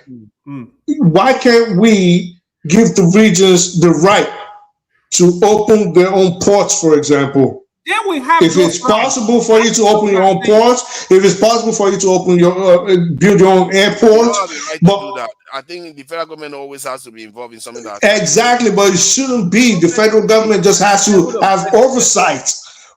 Make sure it fits. No, not true. Not true. All you got to do is make sure the federal governments they abide by federal regulations. That is all you have to do, and then let them go to work. Federal government can control the military. No, but forefathers, see, apart from this, it has to be significantly stronger than the individual states. Apart from having this federal infrastructure in Lagos, for me, I don't think that is the reason or majority of the main reason why people are flocking Lagos, because it's not that they're benefiting from those things either. They are going to Lagos because of the commerciality, the market value of It's part of the reason now. Hold on. Because of the sport like this, that's there. One state like this, like they're not getting everybody that will carry their bag now to go to Lagos. They're not going to Lagos because there's international airports, they accept maybe international travel or whatever, or because of seaport or whatever. So might go because of the import stuff and the sell bet. People who just go there like normal hustle, maybe buying and selling of clothes there or whatever. Local P, like maybe create businesses. Hold on. Like movie industry, you understand? Like you can see what let's use movie industry for instance. Let's try to keep it brief. The people from Asaba movie industry, they refuse to move to Lagos. They're still trying there to do their thing to make sure theirs is better. Because the demand for their business is right there in Asaba. Good. If there's no demand, exactly. So it's not because of international, because of seaport or whatever that they did not, they are going there. No, it's not a one size fits all. There are different reasons. Okay. No, not just seaport. I think no. Let the lady say something. Hello, you have to be careful when you decide to do that hard. You know when okay. promoting is talking. I wanted everyone to have their say. Local P. Sorry, I didn't mean to be. I wanted to take I won't say order from just the moderator, no interfering or something like that, so because last time I came and he asked me to speak, you had an issue with it that I just came now, something like that. I don't have any issues with you, so no vex, my bros. Thank you. So for me, I'm really pained. All these things y'all are saying here is not entering my ears because I had something to say and I was trying to not to lose my line of thought, so I can actually deliver my message. What I want to say is my voice. You may not agree with it, but this is my voice. And as a Nigerian, I think I have that right. So Aisha Speed's journey pained me because I watched this young man earlier on when he went to other countries up to the northern part of Africa, and saw how some countries in the south, Kenya in the east, treated him. And I was hoping that the people who are at the helm of affairs of our tourist department would take notes of why this man is in Africa. For a purpose, his genre, his target audience. Do you know why is he in Africa? Then when you know why he's in Africa, you begin to plan, because that is a window of opportunity we can make good use of for tourism and connections. You know, it's not about the cloud chasing. It's not about one person as a Nigerian. It's about Nigeria as a collective front, you know, mirror to the whole world. What does it look like?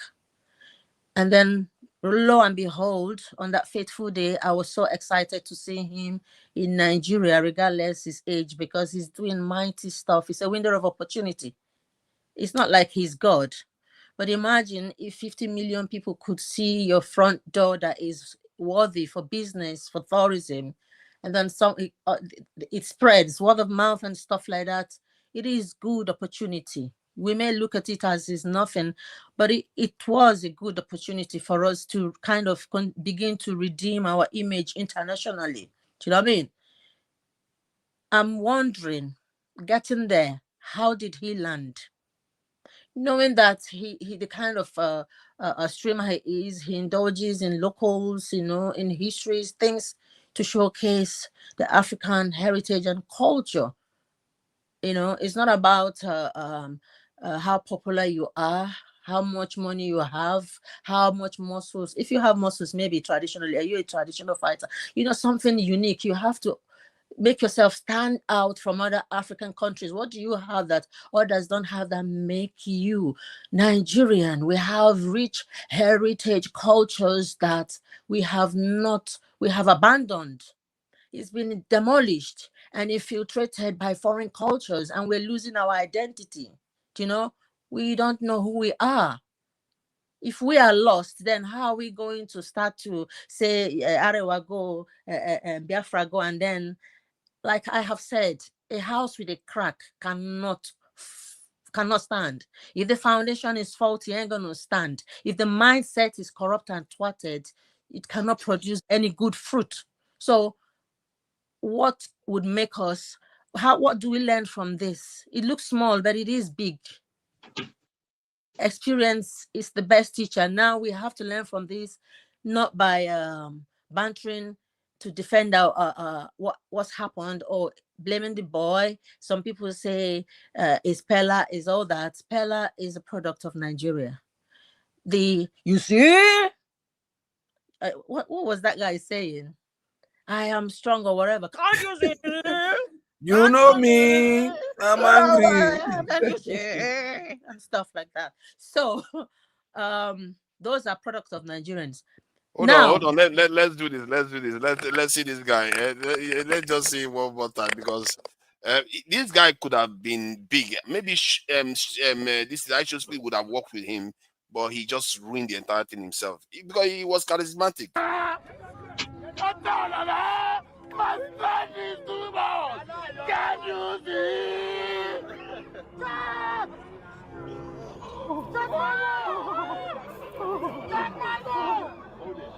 Take it easy.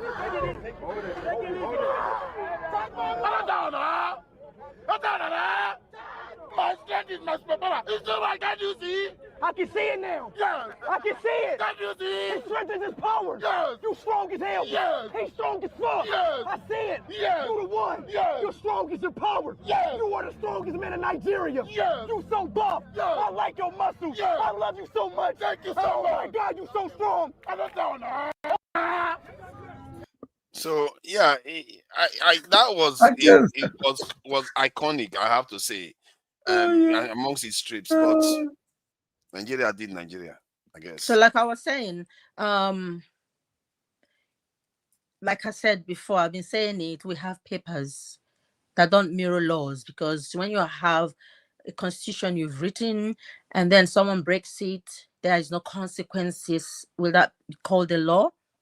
No, to me, because if you write something in agreement, as long as you don't, people, you don't carry it out when people break those agreements and there is consequences, or there are consequences regarding what is written, then it's not for, it's a dysfunctional society. So how can something good from a dysfunctional society that are not united, divided by many other things, ethnic bigotry, religious bigotry and all that?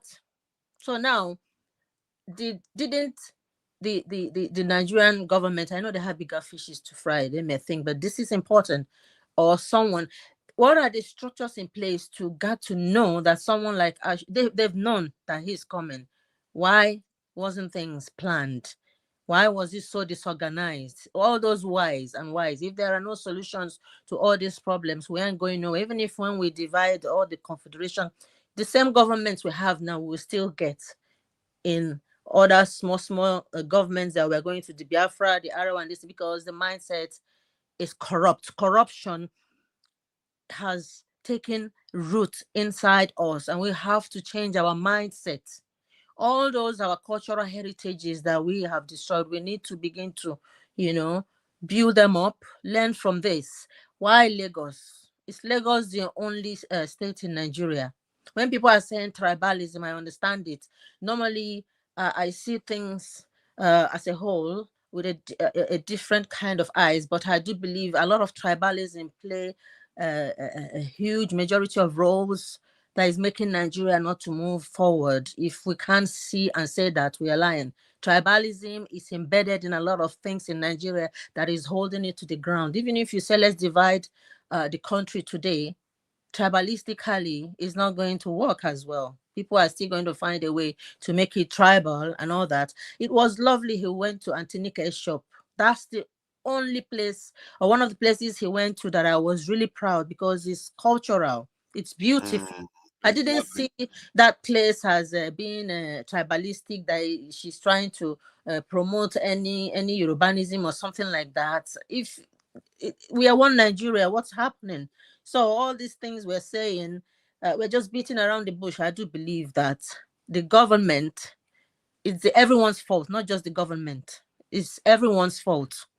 It's everyone's fault. So I'm really, really disappointed. I'm very upset. And for the videos that are going around that he was attacked and stuff like that, some people that may not be Nigerians could create that. For example, Ghana, as a banter, everything is banter to some of us as Nigerians or our youngsters. And I'm thinking, can't our youngsters be prepared to be a good image for Nigeria, whether they are streamers, celebrities or not, to be able to present themselves? Even if you have a language barrier, you should be able to know how to communicate.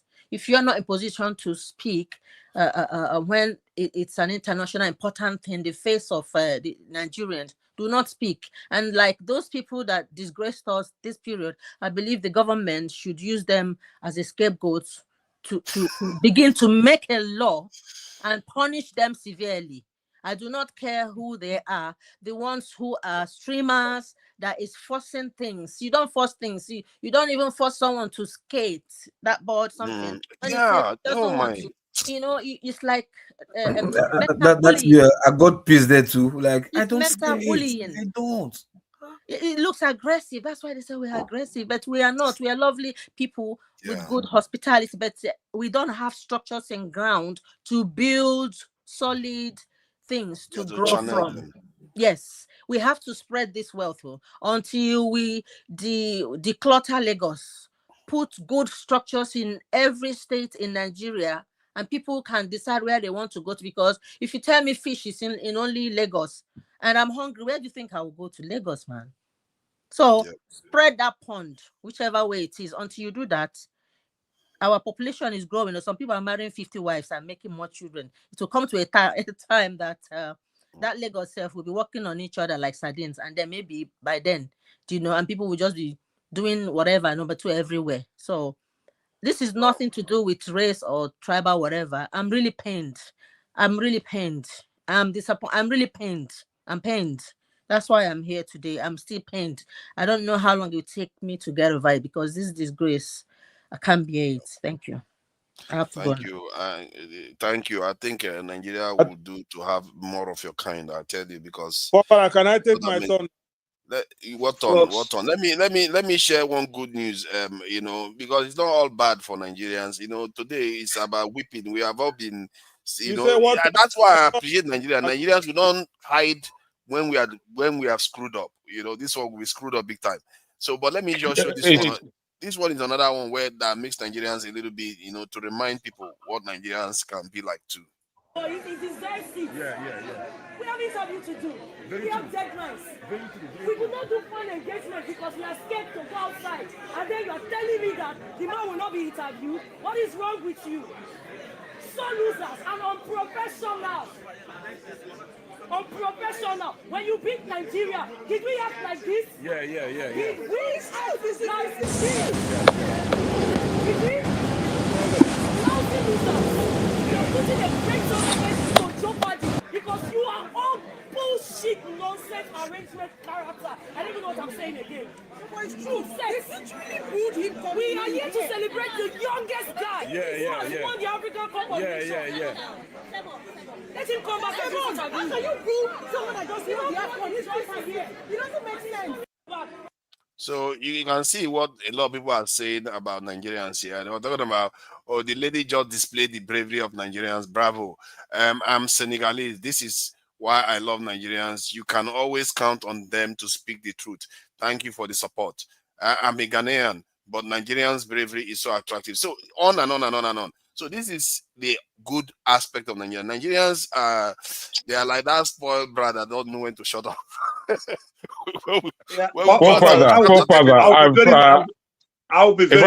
just come on. I haven't spoken, but I've been watching the whole show. Please. I want to say good night. I think if I can take a turn now, because obviously everybody has spoken. Let me just come in real quick. And I'll create another stream.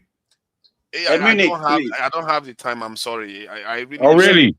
Are you speaking to me?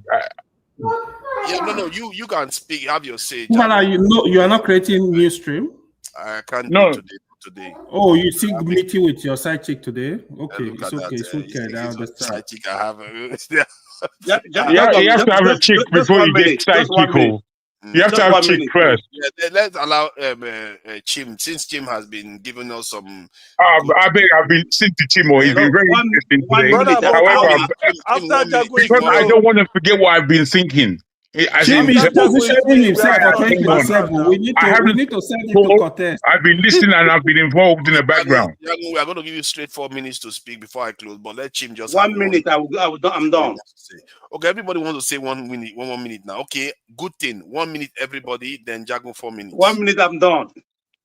Okay. But Father, what of me that has been waiting now? Let's start with Chim. Then we'll go. No, I came before you, brother. No, you are the last way to speak, Jago. We're going to give you the last. No, don't let me be the last. I don't want to be the last because actually the reason why I've come on is because of a couple of people that had spoken, and I liked where that communication and conversation was because it was about the development of Nigeria. You want to speak first? Yes, please. I prefer, and then you can give them the time. Okay, go first, then 4 minutes. Thank you. Very good. Good evening, everybody, and I've been listening. I've been listening since I got back and the show beforehand. I actually finished the show beforehand, Rudolph, and it's been interesting. And I came on now as I would have just stayed back listening because of what I think Chim began with it. Our brother Speaks touched on it.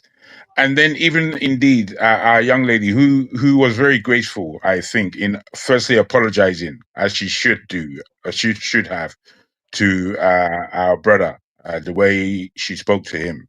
I think she was correct in her apology. And then what she had to say was very mighty for my ears. I really enjoyed everything she had to say. And I wanted to come on and give us all again something to think about.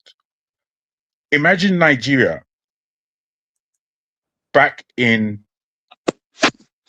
the time that I was there in Nigeria. When I was born, I remember coming to England for the first time we had tusks, pink and white tusks. The pink tusks were from the elephants that we used to have in that riverine area of Nigeria. And the white tusks was from the elephants that we had in the north of Ondo going into Ekiti. Elephants. We used to have herds of them. I had one in my backyard, an elephant. And this was reasonable for me in going to Nigeria. I remember going back and forth to Nigeria and going to a place, Melege. Melege is a massive plantation of wood. And as you go further into the forest, you can see leopard. You can see all kinds of smaller cats, animals. And in this I Show Speed that I've been viewing, I've been putting my eyes on. It's not a lot of interest to me. He's an energetic young man, and everything that comes from there kind of surprises me how he's so labored on the news, especially from an American point of view, where it seems like they still have in this day and age to not have an understanding of what Africa is and what it's been through and how it's connected to them. So much so that they're hating themselves and then believing that Africa is a pile of shit. Forgive my French, but that's how I put it. And all this really irritates me. It's quite irritating, a lot of it. When I just look at the way we're looking at each other, I'm thinking that I'm thinking to myself, you can't tell me that you've been played to this extent. You can't tell me that you've been played to this extent, not without your own ignorance being heavily involved in that. So looking at this, just think that we've squashed so much of what Nigeria used to be. Nigeria has 5% of the natural forest it had when the oil was came. 5% left. Natural forest. Just think about that. When you saw the rest of Africa and I Show Speed, you saw nature, you saw culture, you saw people as they are. Genuinity, human being, human culture, human understanding, love coming out. Yeah. When it came to Nigeria, the disappointment for me, I didn't watch it anymore. I don't watch it. Rubbish. I don't like rubbish. I'm afraid. I don't like shit. I don't like to just be viewing shit. Nigeria was just a waste of life. He could have missed it out entirely. He could have missed it out entirely now, and let them see the way. I'm sorry to say like this. I may be wrong in my pattern that I have for this, but the way Nigeria was shown was the way I think African Americans have been blinded to the way Africa is. To look at Nigeria was to confirm their suspicions about the way Africa looks and Africa is and Africans are. And for me, we need to pay attention. Lastly, I just want to say this to round up. Imagine that when you go to Nigeria, there's only really 2 cities to see. There's Abuja, that is not complete by any mark, and there's Lagos. That is a jiggle-jaggle, could be hit and miss kind of affair. Now, when you look at these only, when we have Ibadan, Onitsha, Nsukka, Sapele, Warri, Benin, Akure, Ilorin, you just keep going. And there are places there that have been there for ages, that have history in all these places. Nothing to show. What kind of fucking people are we? What that lady said before, I'm on her side completely. Nigeria, we've just been wasting time, wasting money, suffocating ourselves in Englishness that we are not. We are not English. We've been tribalizing ourselves, not understanding that you are my neighbor who I've been beseeched by the Father God to look after. That's who you are. No, let's be tribal. Let's stab each other in the back. Let's just be stupid. My brother, there's a way we have to look at each other that makes us understand we haven't begun, especially those of us living in the West and know what it is. Time is up now. Come on. Thank you very much. I think I've rounded. Thank you. Nice one. Yeah, Chim, please go ahead. 1 minute. All right. Yeah, thank you very much. So 1 minute. I don't follow the guy. But I've not said anything now. I've not said anything today. Yeah, it's gonna be your turn after Chim, if I'm not mistaken. Okay, so is there, please. I can reclaim my time. So I think I don't follow the guy. It's this whole trip thing that made me know who he is. Pardon me, maybe I'm too old school. Same me, I don't follow him. But there was an opportunity, like the lady said, and there are places. So when we talk about this, let's not over concentrate Lagos. People don't understand that it's to the health of our nation. Because if you denominate everything about Nigeria to Lagos and Abuja, you're doing Nigeria a disservice, like Jagan rightly said. There are places. This falls under the purview of arts and culture, if I'm correct. And there are places to have taken this guy to, like somewhere in Ekiti State, this Ikeokosi, Warm Spring, and all those places. There are a lot of other places we could have taken him to, that where he would have gone to, and would have had a good perspective of Nigeria and what Nigeria offers. Because this is an investment opportunity, but we lost it. So I hope that at the end of the day, people will understand that we need to have the right people with the right mindset, with the right planning, so that Nigeria can be properly positioned for the benefits that the world offers. That's all I want to say. Thank you. I appreciate that.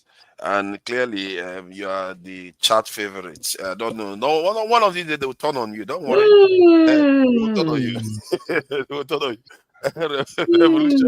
Revolution, welcome. 1 minute. What do you want to say? Revolution now. Are you there? He's gone. Is he? He's muted. Yeah. You are muted. And your camera is off. Okay, we'll go to the next person in the meantime. Then let me talk and then yeah. Okay, you want to jump the queue? Okay, I wanted to Yes, have you. Let's please. see. Okay, please go ahead. 1 minute. Yeah. Forefathers, this young man, when he visited Greece, you played how he was treated in Greece, right? Yes. How he was mocked, how he was, racially abused. Yes. This is exactly what the Moroccans, or what are they called? Moroccans. How they treated Moroccans, how they treated the Senegalese and people like us, people with our skin color. This is what we didn't discuss this very, very deeply today, because that was a horrible thing that happened in Africa. And while we accuse the white people of racism, Arab people are the most racist people in this world. Let me tell you. This world, Indians are competing for I'm telling you. Let me tell you. No. I'm not exaggerating. Look at the black people. The black people who are living. It's already gone. Excuse me. The one you are talking is a big competition, or you don't know. It's a big competition out there who hate black people. No. Excuse me, because when we talk about this, we have to be very, because this thing is very painful. It's 1 minute. Okay, 30 yes, seconds. It's very painful. I'm right now. It's very painful when your fellow African treated you worse than a white man is treating you. It's very, very appalling. Unfortunately, we didn't discuss about it because Arab people are the most racist people against black on this planet. We can argue it next time. Good night from here. I would like to discuss that to find, get an idea. Revolution now, 1 minute. Go ahead, please. Point of correction, Mr. Forefather. Recolonization, please. Okay. I was trying. Okay, it's all right. Don't overlook. We have finished revolution. Now no one dies. So make we focus on the new suggestion. So you invite other people to come and finish yours. Okay. Go ahead. Yes. Danuko, if you can't call you Danuko, obvious, yeah. 1 minute is going. No, 1 minute is going. No, it's not 1 minute. I haven't spoken at all. It's gone now already. I've not spoken at all. I will start it again just to be fair. Start. Okay, I start right now. First of all, I want to thank my brother who told you that the Arabs are the first person who called me nigger in this Sweden is a guy from Morocco. A colleague. Even I was his boss in that place. So I support brother for saying that. Okay, you see, I want to correct the impression. When I come here, I tell you people recolonization, revolution. Some people say I'm talking rubbish. All of you have spoken very well the problems of Nigeria. But the thing is implementation. How can we implement all these good ideas you people are bringing to the table? Before, Nigeria was a very nice place. Suddenly, a group of criminals came to power and they just destroyed that country. And the only option they've given us today is to go to the polls, go and do an election. Election is around the corner now. Look at all the people line up now that we are going to choose from. 1 minute is gone. Sorry. It's not 1 minute now. I've not spoken now. 1 minute I for those. 1 minute. Round up. 30 seconds. 30 seconds now. Just Round up. Papa, you are not fair. I've not even spoken today at all. I begged for 1 minute before. Now it's my turn to say my thing. You say another 1 minute. It's 1 minute. Sorry, we are rounding up. That's why. If you wanted more before, I would have given you. Okay. Let me respect myself. Good night, gentlemen. Thank you. I appreciate it. I really appreciate it. Next time. Who next? I think that's me. Interference. Yeah. Okay. Okay. So let's first of all let's correct something. Moroccans are not Arabs. They are Amazighs. If a more derogatory term would be to call them Berber. I don't know why they find it derogatory, but the Algerians and the Tunisians do not. Their treatment. They call themselves Arabs. That's the problem. No, they don't. They call themselves Amazighs. They call themselves the regular Moroccan. I have tons of them as friends. They call themselves Hamazighs. So they are Arabized because of their religion, their language, maybe culture a little bit, but they're Amazighs. Now, one thing I want to correct is they are a weird bunch. They treat everybody the same. This is why you see when they lost, Algeria was happy, Tunisians were happy, Egyptians were happy. So they also have beef with the Moroccans. It's not just a color thing. For some reason, they're just weird like that. I don't think it's just good. They have the same problem with the rest of the North Africans. So your bell is ringing. To be fair, they do have admixture, but smaller, lesser admixture than all northern African countries. That's the Moroccans, lesser admixture of non-Africans. And what do you mean lesser? No. They have percentage of they have a very actually no. Actually, out of all the remaining Northern African countries, they have the highest admixture of Sub-Saharan African in them in their DNA. Go check it out. This is not supposition. And for your information, yes. I think up to 10%, if I'm not mistaken. Or more than 30%. No, I said more than 30. Huh? Morocco was not part and parcel of the African Union for a very long time. Right. Because they were trying to join the EU. That's what I'm saying. They left their mindset. Support the take your 1 minute. No, hold on. Support the Afro voting. You need to take your 1 minute. I need to round up. Yeah. Yes. That's where I go vote. You got it right. Local P. Yes, because of Western Sahara. Because Western Sahara problem. That's yes, 100%. Yes.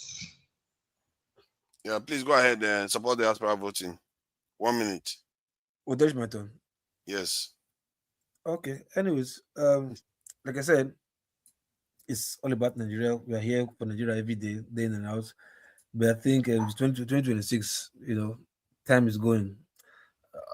The more I don't think we ever believed Nigeria was as bad as this, if not for the arrival of Asho Speed. Yeah, we may have it, imagine what we see in the news and all that, but we never knew this disgrace would have still been. Although, like someone said earlier, this is not really the true reflection of Nigeria. But the bad thing is the people that are giving platforms, who happens to be the ambassadors, you understand, as in by default, people in the airports, the immigration, the customs in the airports, the police, the these influencers who happens to be in people's face via YouTube, internet, and Instagram. You understand? I think we should really be caution, put more vested interest in them, because else, Nigeria's image is going to be laundered, in a wrong light. So I Thank think we you. should do something about it. And I think that should be it. Oga Ike, are you there? I don't know. Ike is not around. So, yeah, thank you, gentlemen, for coming in. The contributions has been excellent. The conversation went quite coherently. Everybody is unanimous in this was a shame. That's why it went so smoothly. There's no argument. This was a shame. We're just trying to find out, work our way through what we just saw in Nigeria. And I don't think that people should take this with it's a bad event, but it's not the end of the story. Nigeria still has a lot of positive things, and we just need to address some of all these very serious problems that has developed over decades now, and is getting worse. So we've had so many suggestions from Chim, from Eccentricas. A lot of people have come up with a lot of suggestions on how to fight this, and I came up with my own suggestion on how to deal with these problems too.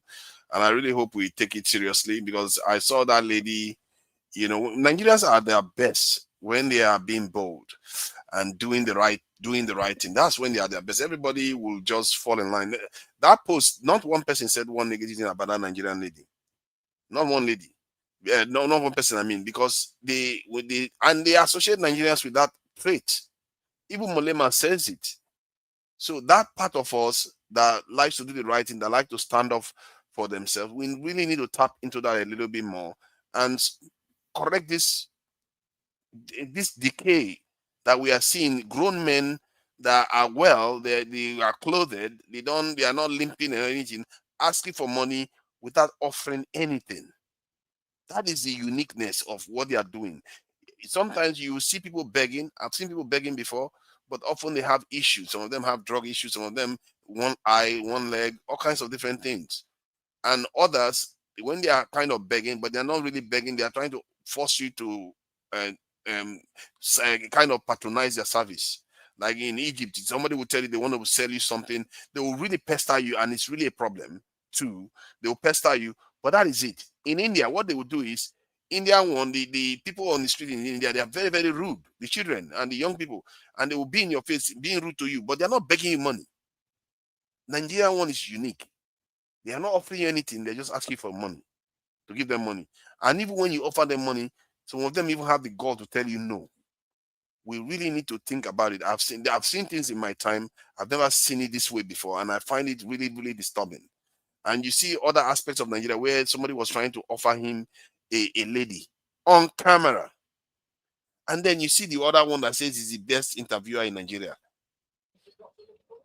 Even the other one that accused him accused his security of pressing her breast. Yeah. Fathers, I want to ask you, why do you always say Russia used to be a mafia state? Yes, it was. It still is.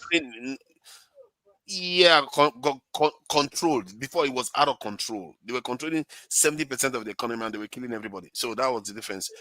Now, Putin is the head of if you want to call it the mafia.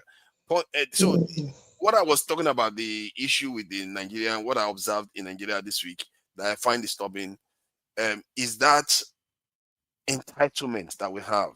And is the reason why I think I said it, that we don't even send money home to our family members to do work for us. Most of us don't do that because we don't trust them. They are willing to cut their nose to spite their face. Like, you, instead of them to work with you so that you send money to them, they do something for you, then you give them money for their own upkeep, and they send the money back to you, and they offer value. In other words, they don't want to offer value, they just want to sink you. For the life of me, I don't understand it. It's the same thing what strongest man, I'm so strong. That same thing he did to himself. He had an opportunity to make a break. I should feel like him, but he ruined the entire thing himself. And this is Nigeria for you. We really need to think about what we are doing. I'm sure I don't have a clue how to fully resolve this. And just anybody that has listened to this, just take advice from various people and and see how this can be done. If you are somebody that has access to corridor or power, personally, I believe that you need to, if you want the most efficient way to do it, you want to find somebody that has a reputation that is incorruptible, and surrounding with people that are like him, that are willing to carry out this order. Empower him. You haven't been on Twitter that long, have you?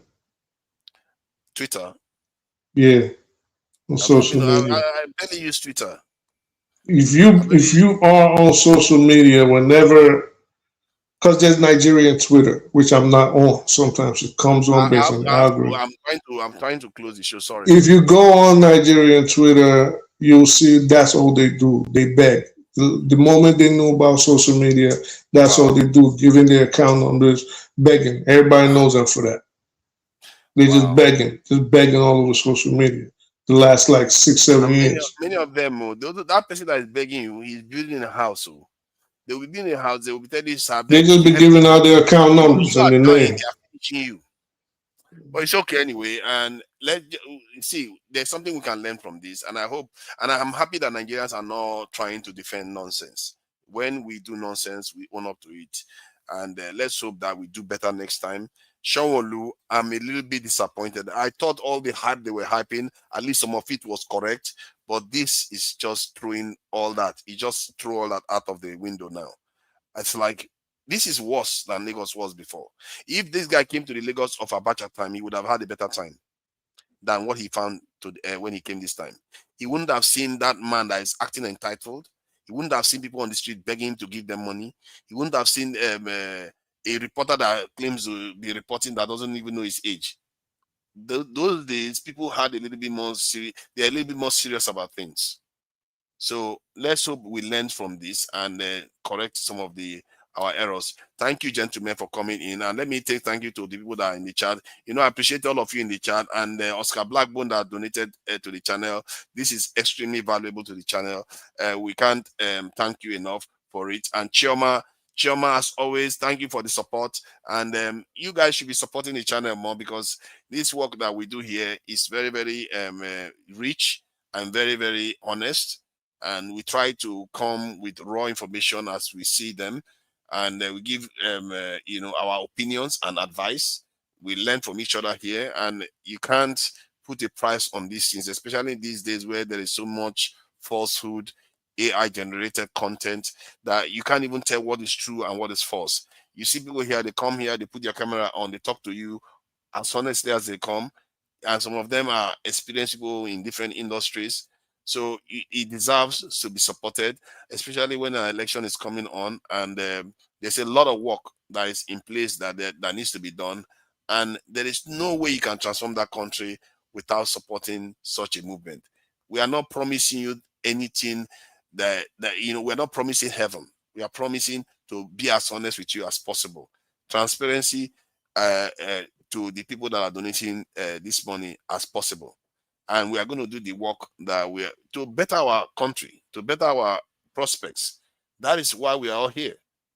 None of us are getting paid. So it's good to support the channel. And that's why I thank Oscar Blackbone and Chioma for supporting today. And, McKennelly, I see you there. You support, you're actually quite rude and insulting to me.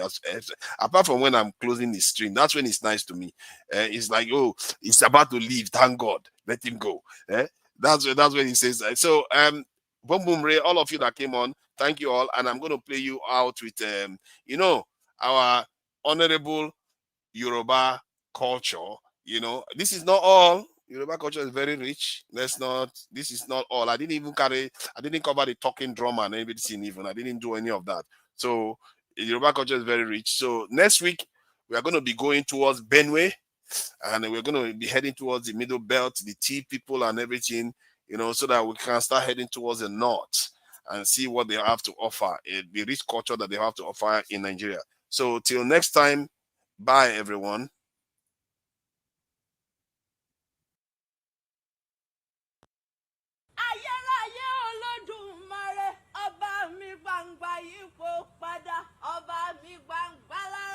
Ojo wini balẹ̀ gbogbo ilẹ̀ á sì tutù bí ojú òwúrọ̀. Mọ́ṣẹ́ wa Ẹlẹ́dùmarè tó láyé rárùn. Àtọ́rí aláìsùn wọ wọ́n ṣe ni ọba tí ń gbẹ́kú ẹni lódìndín ṣé bí wà ló fọ̀rọ̀ dálé ayé o kábíyèsí rẹ̀ iṣẹ́ ló ṣe ni iṣẹ́ ló ṣe ni iṣẹ́ ló ṣe ni ọba fìrí gbọ̀ngbọ̀n. orí adé tọmọdé tàgbà ní dáríjọ tí bọ̀gún àràbà bó bá ti di lọ́dọọdún ayé àmọ́ dáríjọ wá pínrẹ fún yín ní orí adé ó bàbá mi àgbógbógbó fèwú sókè kò sí ohun tí ó sọ bá ẹ ní kú mọ́ wa lọ́wọ́ àwa máa ń forí balẹ̀ fọ́ba wa ni o àwa máa ń forí balẹ̀ fọ́ba wa ni àwa máa forí balẹ̀ fọ́ba wa ni o àwa ń forí balẹ̀ fọ́ba wa ni ẹ̀yin lẹ́mọ̀ bọ́ba yín ò jọ yín lójú àwa ń forí balẹ̀ fọ́ba ni ẹ̀yin lẹ́mọ̀ bọ́ba yín ò jọ yín lójú àwa ń forí balẹ̀ fọ́ba ni ẹ̀yin lẹ́mọ̀ bọ́ba yín ò jọ yín lójú àwa ń forí balẹ̀ fọ́ba ni. Kábíyèsí.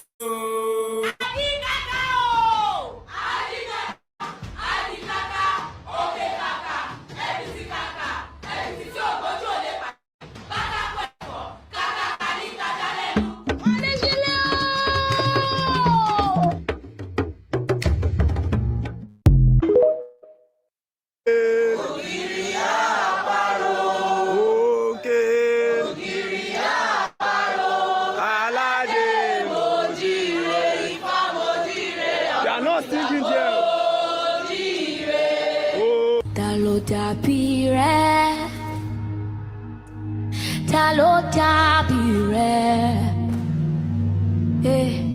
ní gbogbo alágbára ta ló dàbí rẹ̀ Olúwa ta ló dàbí rẹ̀.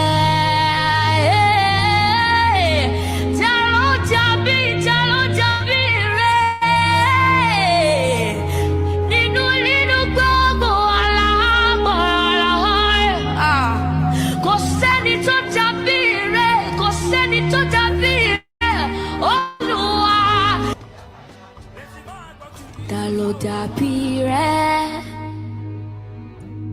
ta ló dàbí rẹ̀ nínú gbogbo alágbára ta ló dàbí rẹ̀ Olúwa ta ló dàbí rẹ̀.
Ẹ pàdé mi ní Congo.